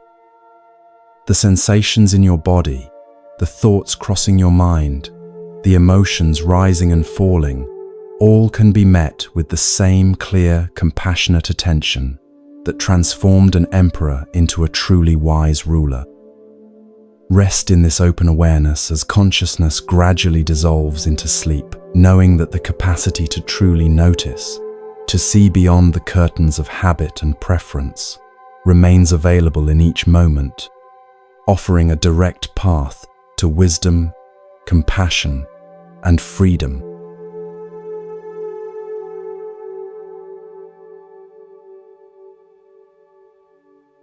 Allow your body to settle more deeply into relaxation as we journey now to ancient China, where the boundary between spiritual aspiration and genuine realization is about to be tested in fire.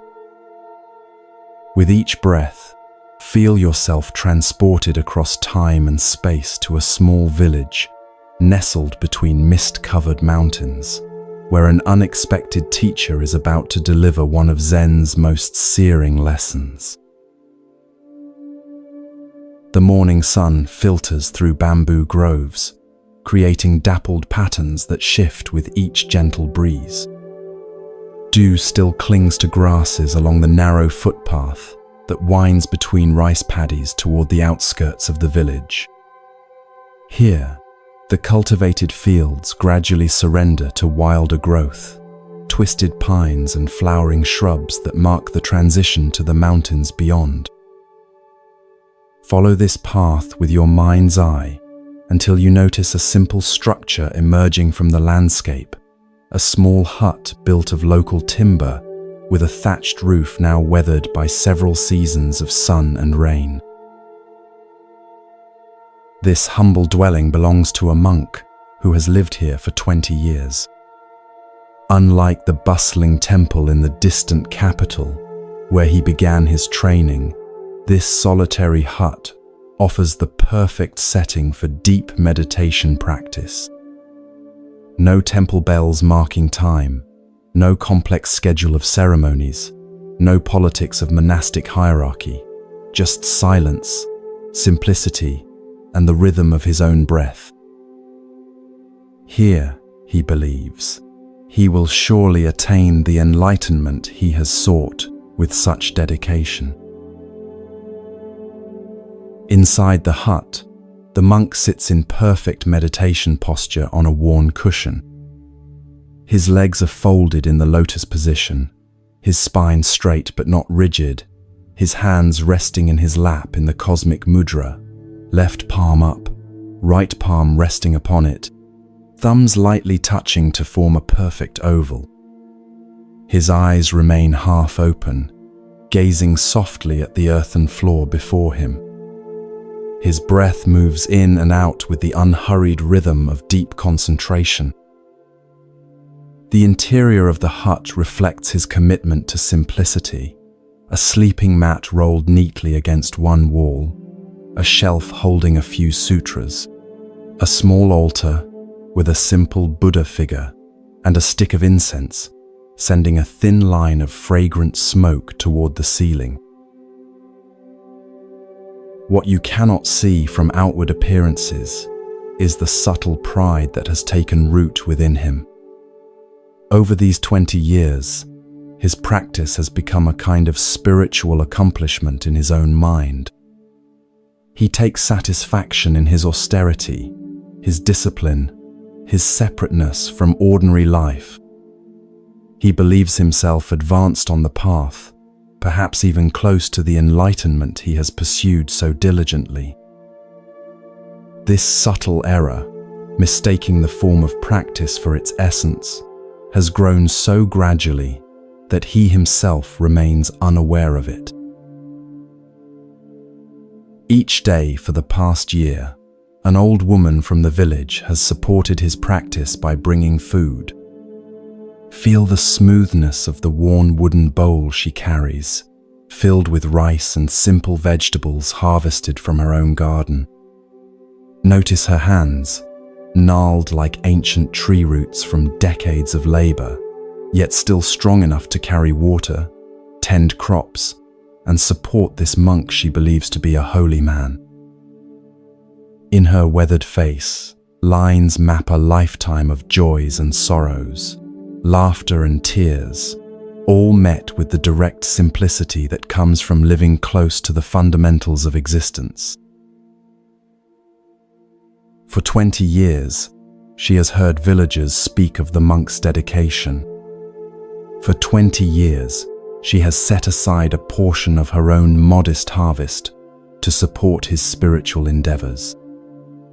For 20 years, she has believed that his practice brings blessings to the village and merit to those who support him. Yet in all this time she has wondered, what wisdom has emerged from these decades of meditation? What realization has bloomed from such perfect conditions? Today, as she approaches the hut with her offering, something has shifted in her usually gentle demeanor. There is a new determination in her step, a clarity in her gaze that suggests a decision has been reached after long consideration. She sets the bowl down outside the hut's entrance and calls softly to announce her presence, as she has done hundreds of times before. The monk's eyes open fully as he registers her voice. With practiced movements, he rises from his cushion and steps to the doorway to receive her offering. Their exchange follows the usual pattern, her bow of respect, his nod of acknowledgement, the bowl changing hands with minimal interaction.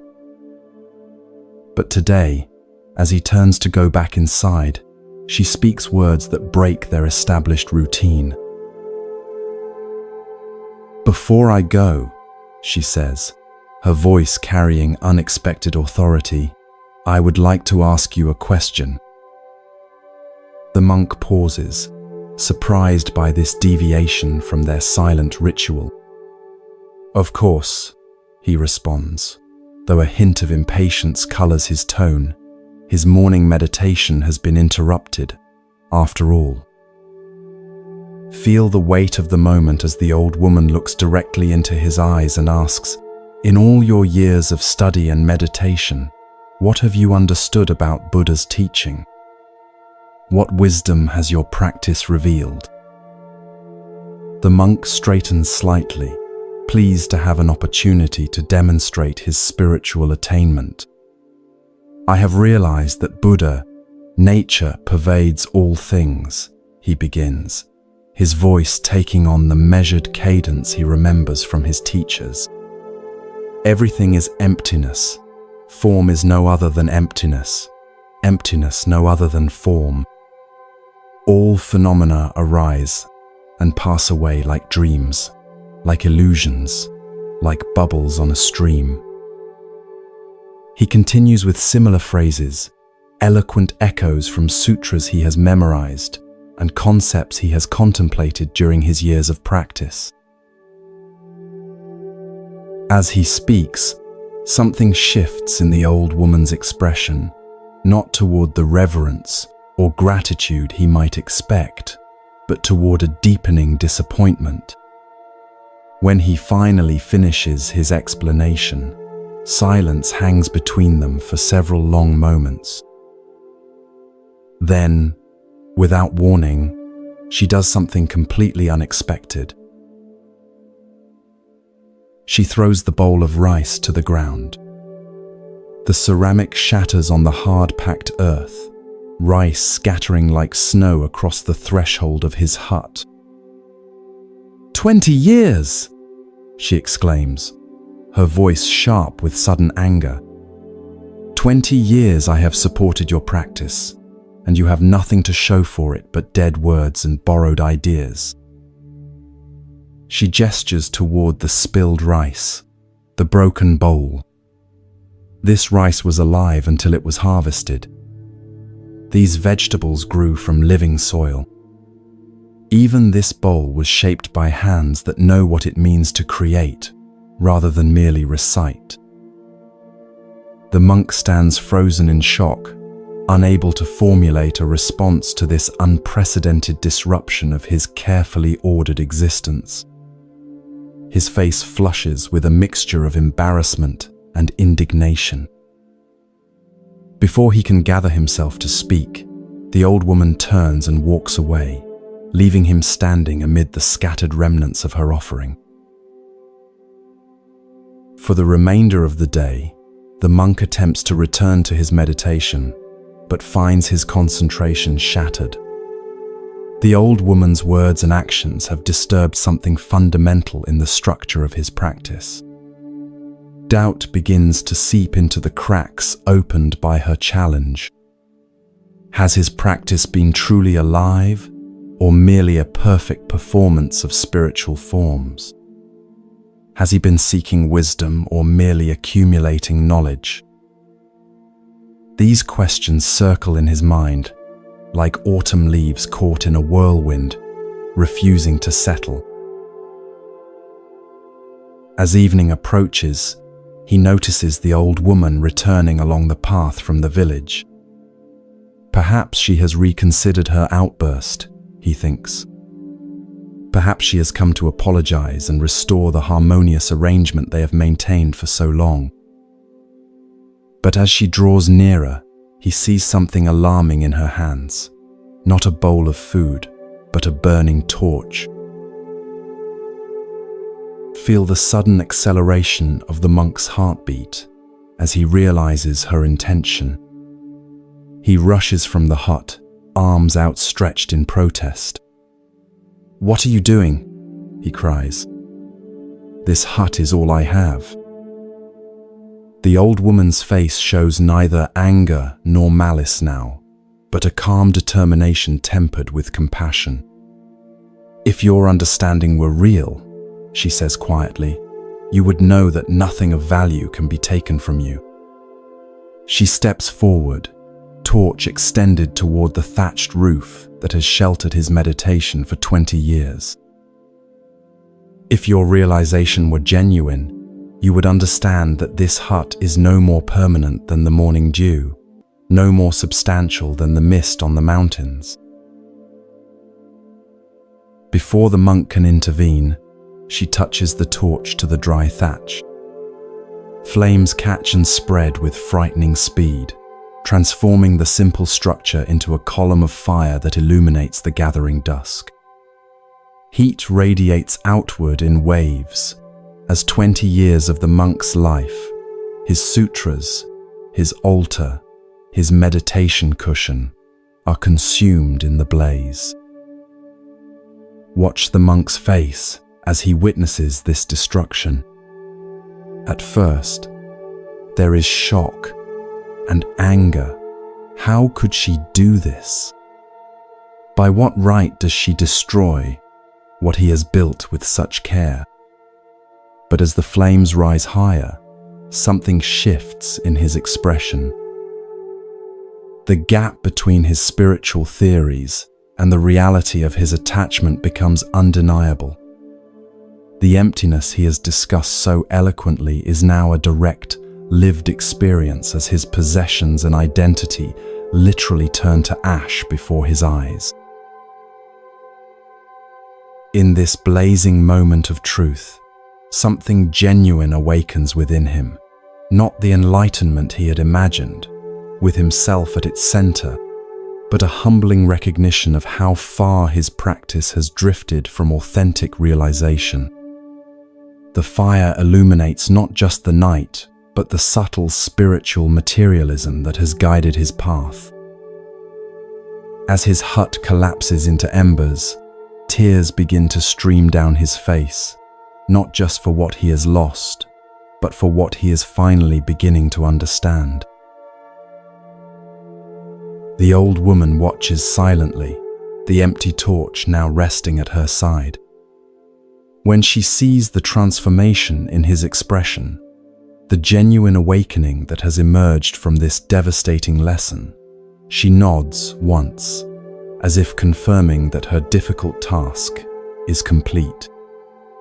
Without further words, she turns and walks back toward the village, leaving the monk alone with the fire and his newborn insight.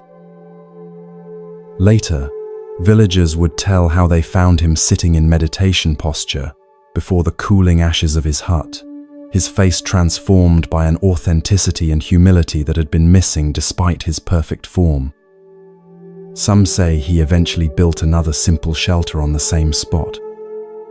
Others say he wandered the countryside afterward, teaching not from sutras but from the direct understanding that emerged from losing everything. But all agree that whatever wisdom he eventually developed began truly on the night his hut burned, when an old woman's fierce compassion cut through 20 years of spiritual pretense. This searing story illuminates one of Buddhism's most challenging teachings, the difference between intellectual understanding and genuine realization. The monk had mastered the forms of practice and memorized the words of wisdom, but these remained separate from his lived experience. His understanding was theoretical rather than embodied, a collection of spiritual possessions rather than a transformation of being. The old woman, with her direct perception and fierce compassion, recognized what he could not see himself. In the Zen tradition, this difference is expressed in the distinction between shikaku, intellectual understanding, and teiken, embodied realization. Shikaku can be accumulated through study and practice, but it remains a kind of spiritual wealth that actually reinforces the separate self it claims to transcend. Teiken emerges only when this accumulated understanding is challenged, disrupted, or even destroyed, creating space for direct experience beyond concept. The burning hut symbolizes this necessary destruction of spiritual materialism that often precedes authentic awakening. The old woman's actions might seem extreme, even cruel, to modern sensibilities.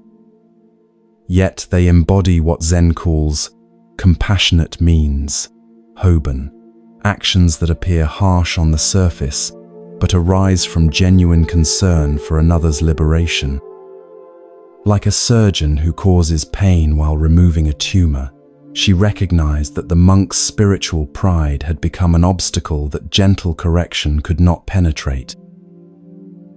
Her seemingly destructive act created the conditions for his genuine awakening, much as a forest fire, while devastating in the moment, clears the ground for new growth that couldn't otherwise emerge. As you continue to relax more deeply, consider where in your own life you might have accumulated understanding without embodiment. Perhaps there are spiritual or philosophical ideas you can articulate perfectly, yet struggle to live authentically. Maybe there are truths you know intellectually but haven't fully integrated into your being. The gap between what we know and how we live creates a subtle suffering that no amount of additional knowledge can resolve. What huts have you built? Not just physical structures, but identities, beliefs, accomplishments that you've come to cherish and protect. How might you respond if circumstances threatened these carefully constructed aspects of yourself?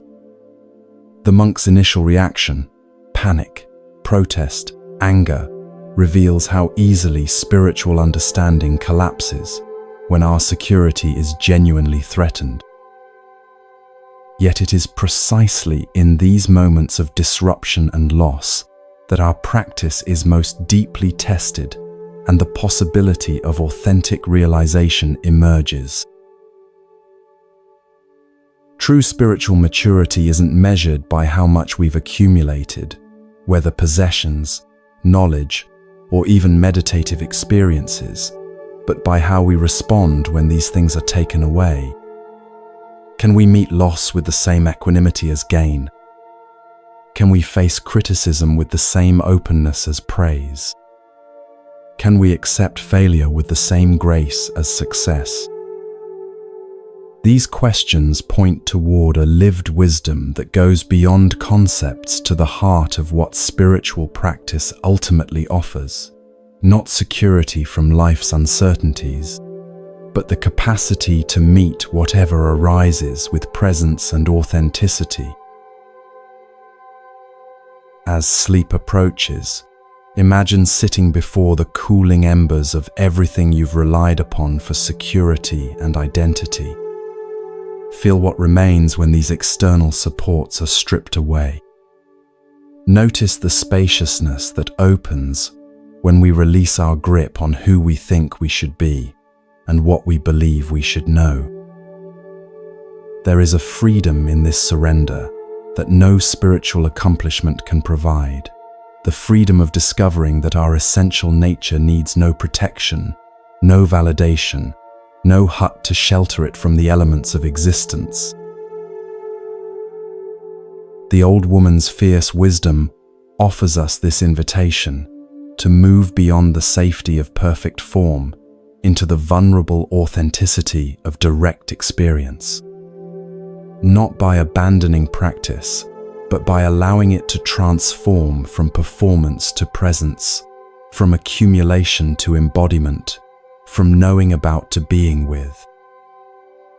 As consciousness begins its journey toward dreams, rest in this understanding that true awakening often begins precisely where our carefully constructed spiritual identity ends, in the sacred ashes of what we thought we knew.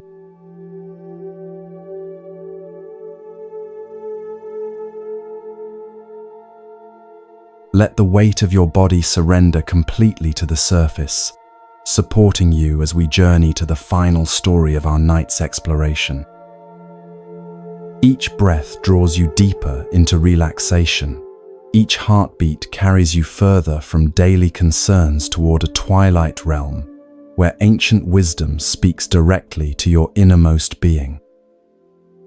Travel with me now to late 19th century Japan, where two very different men are about to discover the true source of lasting wealth. Autumn paints the maple trees surrounding Engaku-ji Temple in brilliant crimson and gold. Their leaves drift lazily to the ground, creating a natural carpet that whispers beneath the feet of visitors approaching the temple gates. The air carries the sweet, sharp scent of fallen leaves, mingling with incense from the meditation hall.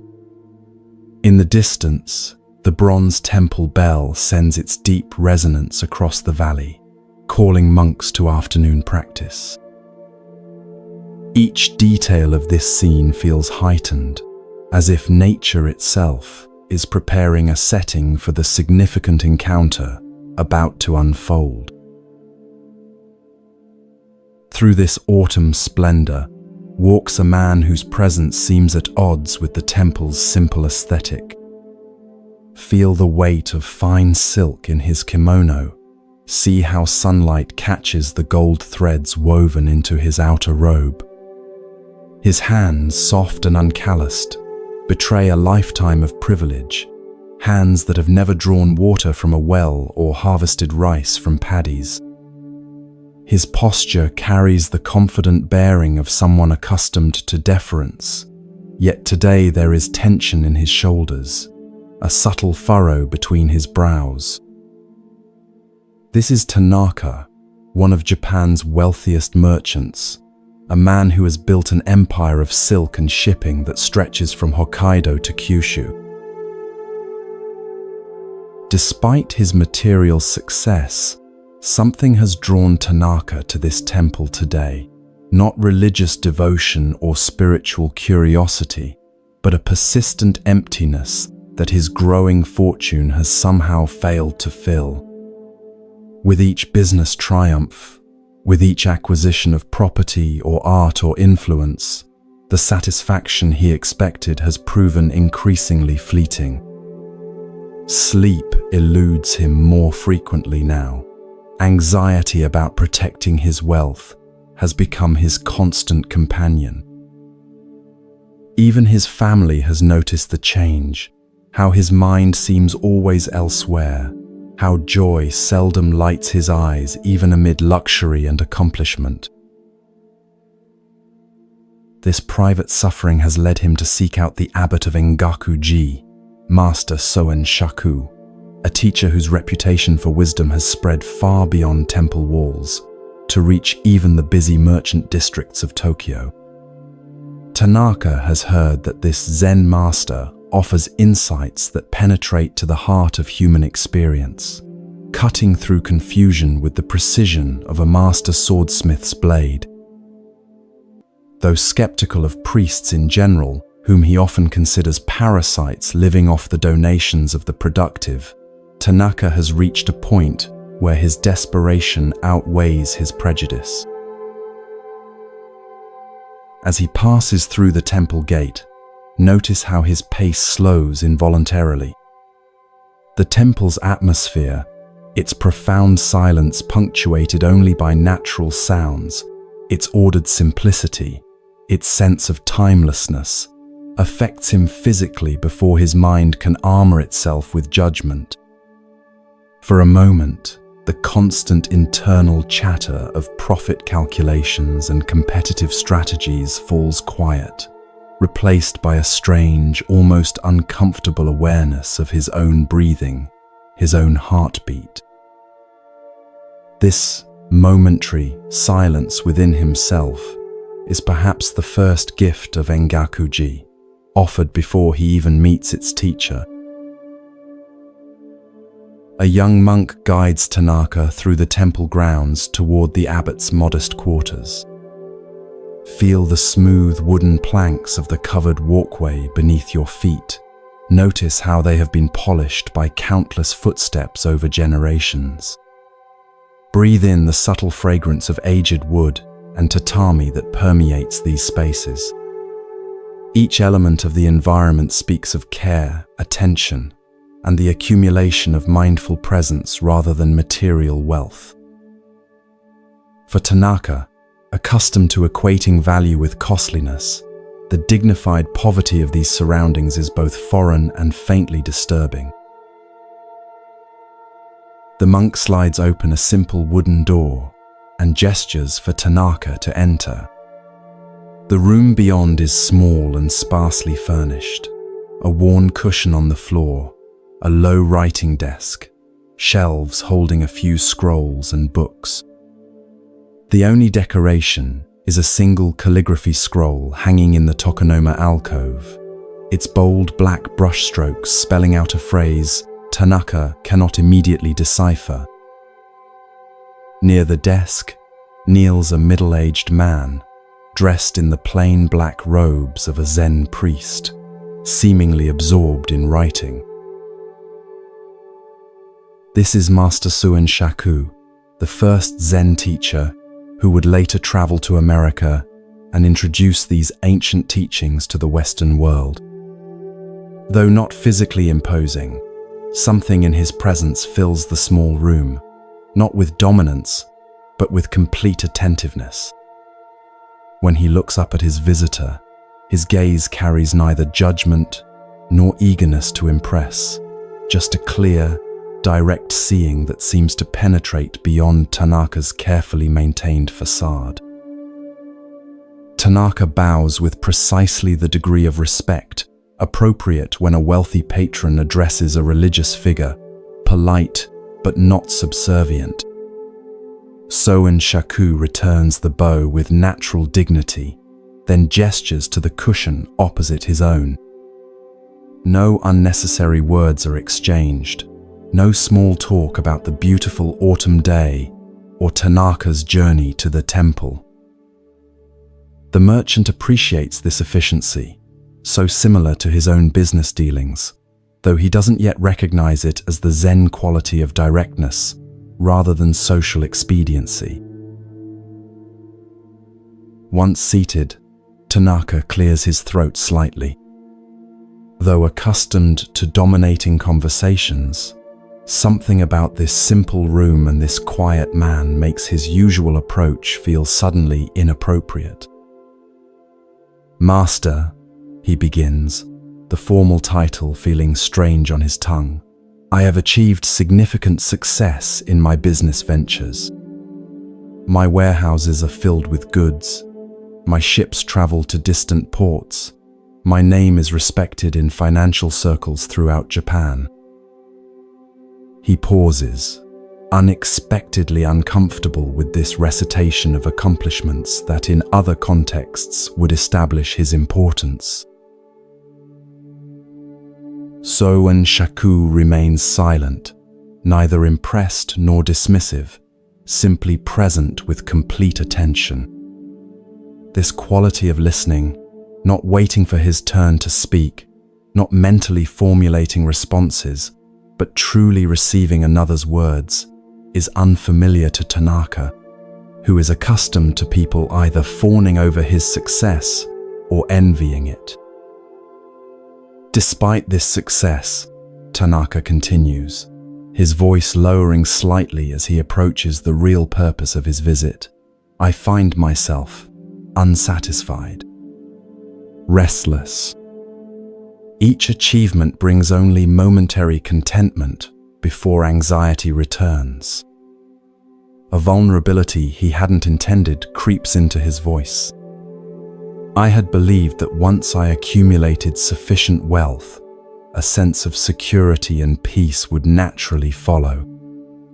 Yet the opposite seems to be occurring. The more I possess, the more I fear losing it." He straightens his posture, reasserting his dignity. "I've heard that Zen teachings offer insights into finding peace of mind and contentment. I'm willing to make a substantial donation to your temple in exchange for such teachings." The familiar territory of transaction, payment for services, helps him regain his footing in what has begun to feel like uncertain ground.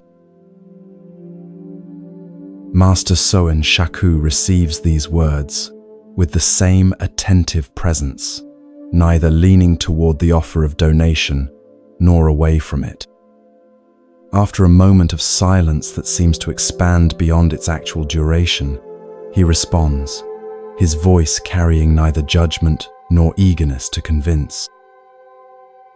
"The dissatisfaction you describe is not unique to you or to the wealthy," he says. "It is the human condition to seek happiness through acquisition of possessions, status, relationships, even spiritual attainments. Yet this approach inevitably fails because it is based on a fundamental misunderstanding." Tanaka's expression reveals a mixture of interest and slight offense. He isn't accustomed to having his worldview described as a misunderstanding. Yet something in the teacher's direct simplicity prevents him from dismissing these words outright. "What misunderstanding?" he asks, genuine curiosity temporarily overriding his usual certainty. Soen Shaku rises in a single fluid movement and walks to the small window overlooking the temple garden. He gestures for Tanaka to join him there. Feel the coolness of the wooden window frame beneath your fingers as you look out with them at the carefully raked white gravel, the moss-covered stones, the single maple tree whose red leaves seem to glow from within when touched by sunlight. "What do you see?" asks the teacher. Tanaka studies the garden, trying to discern what response might be expected. A well-maintained garden, he answers finally. Simple but harmonious in design. And its purpose, continues Soen Shaku. Decoration. A place for contemplation, Tanaka offers, increasingly uncertain about the direction of this exchange. The teacher smiles slightly. This garden contains nothing that is not already present in any patch of wilderness, stones, plants, earth, space. Its beauty emerges not from adding precious elements, but from arrangement and removal, revealing what is essential by clearing away what is not. He turns to face Tanaka directly. The peace you seek works the same way. It comes not from adding more possessions to your life, but from discovering the treasure that already exists within you, naturally. Tanaka's brow furrows. What treasure within? I don't understand.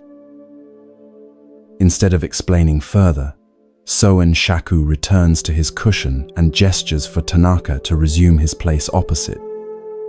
Once they are seated, the teacher asks a question that seems to come from an entirely different conversation. Tell me, when you were a child, before you owned your first warehouse or sailing ship, were there moments of complete contentment? Times when nothing was lacking, when presence itself was enough? The unexpected question bypasses Tanaka's intellectual defenses, opening a door to memories long overlooked. His expression softens as he remembers, lying in summer grass, watching clouds transform overhead, the perfect satisfaction of biting into a sun-warmed persimmon just picked from the tree, the uncomplicated joy of being praised by his grandfather for a well-completed task. These memories carry a vivid immediacy that contrasts sharply with the dull anxiety that has become his constant companion. Yes, he admits quietly, there were such moments. And what has changed since then? Asks Soen Shaku. Is it the external circumstances of your life, or something within yourself? The question lands with unexpected weight, creating a silence that Tanaka doesn't rush to fill. For perhaps the first time in years, he looks honestly at the quality of his own experience, not through the lens of accomplishment or acquisition, but simply as felt reality. What he discovers in this moment of clarity is both surprising and somehow familiar, that his restless pursuit of more has actually carried him further from the natural contentment he once knew without effort. I think I understand, he says slowly. But how does one return to that simplicity? I cannot unknow what I know about the world, or unbecome who I have become. Soen Shaku nods, acknowledging the genuine difficulty of the question. You're right, there is no returning to childlike innocence. But there is a maturity beyond sophistication, a simplicity beyond complexity. It begins with recognizing that what you seek is not located where you have been looking. He gestures toward the calligraphy scroll hanging in the alcove. Do you know what those characters say? Tanaka studies the bold brushstrokes. I'm afraid I don't recognize them. They say, open your own treasure house. Soen Shaku's voice carries neither command nor persuasion, just the clear presentation of what is. Not my treasure house, not the Buddha's treasure house, but your own. It has never been locked, never been empty. You have simply been facing away from the entrance, looking elsewhere for what already belongs to you. Feel how these words resonate not just in Tanaka's understanding, but in his body, a subtle release of tension, a remembering of what has always been present beneath the surface of his striving. This is not a new acquisition of knowledge, but a recognition of something so close that he has overlooked it throughout his pursuit of distant treasures. "How do I open this treasure house?" he asks, genuine humility replacing his usual commercial approach of negotiating for advantage. "Begin by stopping," says Suen Shaku simply. "Stop believing that contentment lies in the next acquisition, the next achievement, the next anything outside yourself. Stop treating life as a transaction where happiness must be purchased through effort or wealth." He reaches for a simple ceramic cup beside his writing desk and takes a small sip of tea. When you truly stop this outward movement, even for a moment, you may notice what has been present all along. As if to demonstrate, the teacher closes his eyes briefly. The room fills with a quality of profound stillness that seems to extend beyond mere silence. In this unexpected pause, Tanaka too falls quiet, not the tense quiet of waiting for a business negotiation to resume, but a genuine cessation of his habitual mental movement. For a breath, maybe two, he experiences the simplicity of just being present, neither reaching for more nor defending what he has. In this brief opening, something forgotten yet deeply familiar makes itself known, a completeness that requires no addition, a peace that depends on no external circumstance. When Soen Shaku opens his eyes, he seems to recognize what has transpired in the merchant's experience. "That," he says quietly, "is the entrance to your treasure house. Not a technique to be mastered or a teaching to be purchased, but a recognition of what is already and always available when the mind stops its habitual patterns of seeking elsewhere." Tanaka sits in silence, absorbing the profound simplicity of this teaching. Unlike the business advice or investment strategies he is accustomed to evaluating, this cannot be analyzed through his usual metrics of potential profit or loss. It points toward a completely different way of relating to experience itself. Finally, he bows, not the calculated bow of social propriety he offered upon entering, but a genuine gesture of gratitude. "Thank you, Master. I came seeking techniques for peace of mind, but you have shown me something far more valuable." "You have shown yourself," corrects Soen Shaku gently. "I have merely pointed toward what was already there." As their meeting concludes, Tanaka reaches inside his robe and removes a small but heavy pouch. The distinctive clink of gold coins sounds as he places it on the floor between them. "For the temple," he says. Soen Shaku makes no move to take or refuse the offering. "The teaching I've shared cannot be purchased," he says, "but your generosity toward the temple is welcome if it comes from the treasure house we've discussed, rather than from obligation or attempt to acquire merit." His eyes meet Tanaka's with clear discernment. "Only you can know the source of your giving."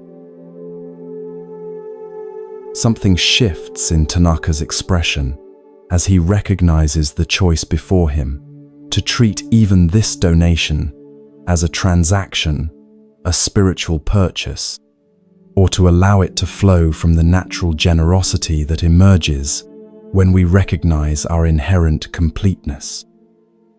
After a moment's reflection, he adds a second pouch beside the first, this one given not from calculation, but from the glimpse he has had of his own treasure house. As he leaves the temple, walking back through the carpet of autumn leaves, Tanaka carries with him not new spiritual possessions to protect and maintain, but a question that will continue to unfold throughout his life. What changes when we stop seeking treasure outside ourselves and begin to recognize what has been present all along? This final story illuminates one of Buddhism's most essential teachings, that the peace and contentment we seek through endless acquisition already exists within us, needing only to be recognized rather than attained. This teaching appears throughout Buddhist traditions, in the Zen concept of Hongaku, original enlightenment, in the Tibetan recognition of Buddha, nature, in the Thai forest tradition's emphasis on citta, the heart, mind that is naturally radiant before being obscured by defilements. Each points toward the same fundamental reality, that our endless seeking outside ourselves obscures the very treasure we're looking for. As you sink deeper towards sleep, consider how this teaching might illuminate your own experience. Notice how often your mind moves in the pattern Tanaka demonstrated, believing that contentment lies in the next achievement, the next acquisition, the next relationship, the next spiritual insight. This pattern creates a perpetual sense of insufficiency, a subtle background feeling that something is missing or incomplete. Yet whenever this seeking momentarily stops, perhaps in moments of natural beauty, creative absorption, or deep connection, a completeness makes itself known that depends on nothing outside itself. Your own treasure house has never been locked or empty. The capacity for contentment, clarity, and compassion exists within you as naturally as fragrance exists within a flower. These qualities don't need to be manufactured or imported from outside. They need only to be recognized and allowed to express themselves. The journey is not one of attainment, but of removal, clearing away the habitual patterns of thought and behavior that obscure what has been present all along. This recognition doesn't mean abandoning meaningful goals or responsible planning. Tanaka didn't need to renounce his business to benefit from Soen Shaku's teaching. Rather, it means approaching life's activities from a different starting point, not from lack seeking fulfillment, but from wholeness expressing itself uniquely through your particular gifts and circumstances. This shift in perspective transforms everything while changing nothing about your external reality. As consciousness begins its journey toward dreams, allow this teaching to work within you, not as another spiritual acquisition, but as permission to recognize what is already present. Feel the natural completeness that exists in this very moment, not dependent on circumstances being different, not waiting for some future achievement, but available now in the simple miracle of awareness itself. This recognition is the beginning of a different way of being in the world, neither grasping for more nor defending what you have, but living from the natural generosity and clarity that emerge when the treasure house of your own nature stands open. The path of awakening is ultimately not about adding something new, but about removing the obscurations that hide what has always been true. Like clearing away clouds to reveal the sun that was shining all along, spiritual practice at its heart is the gentle, persistent work of recognizing our own treasure house, the natural awareness, compassion, and wisdom that are our birthright, requiring nothing outside themselves to be complete. Rest in this recognition as sleep approaches, knowing that what you seek has never been anywhere but here, waiting patiently for you to turn your attention toward home.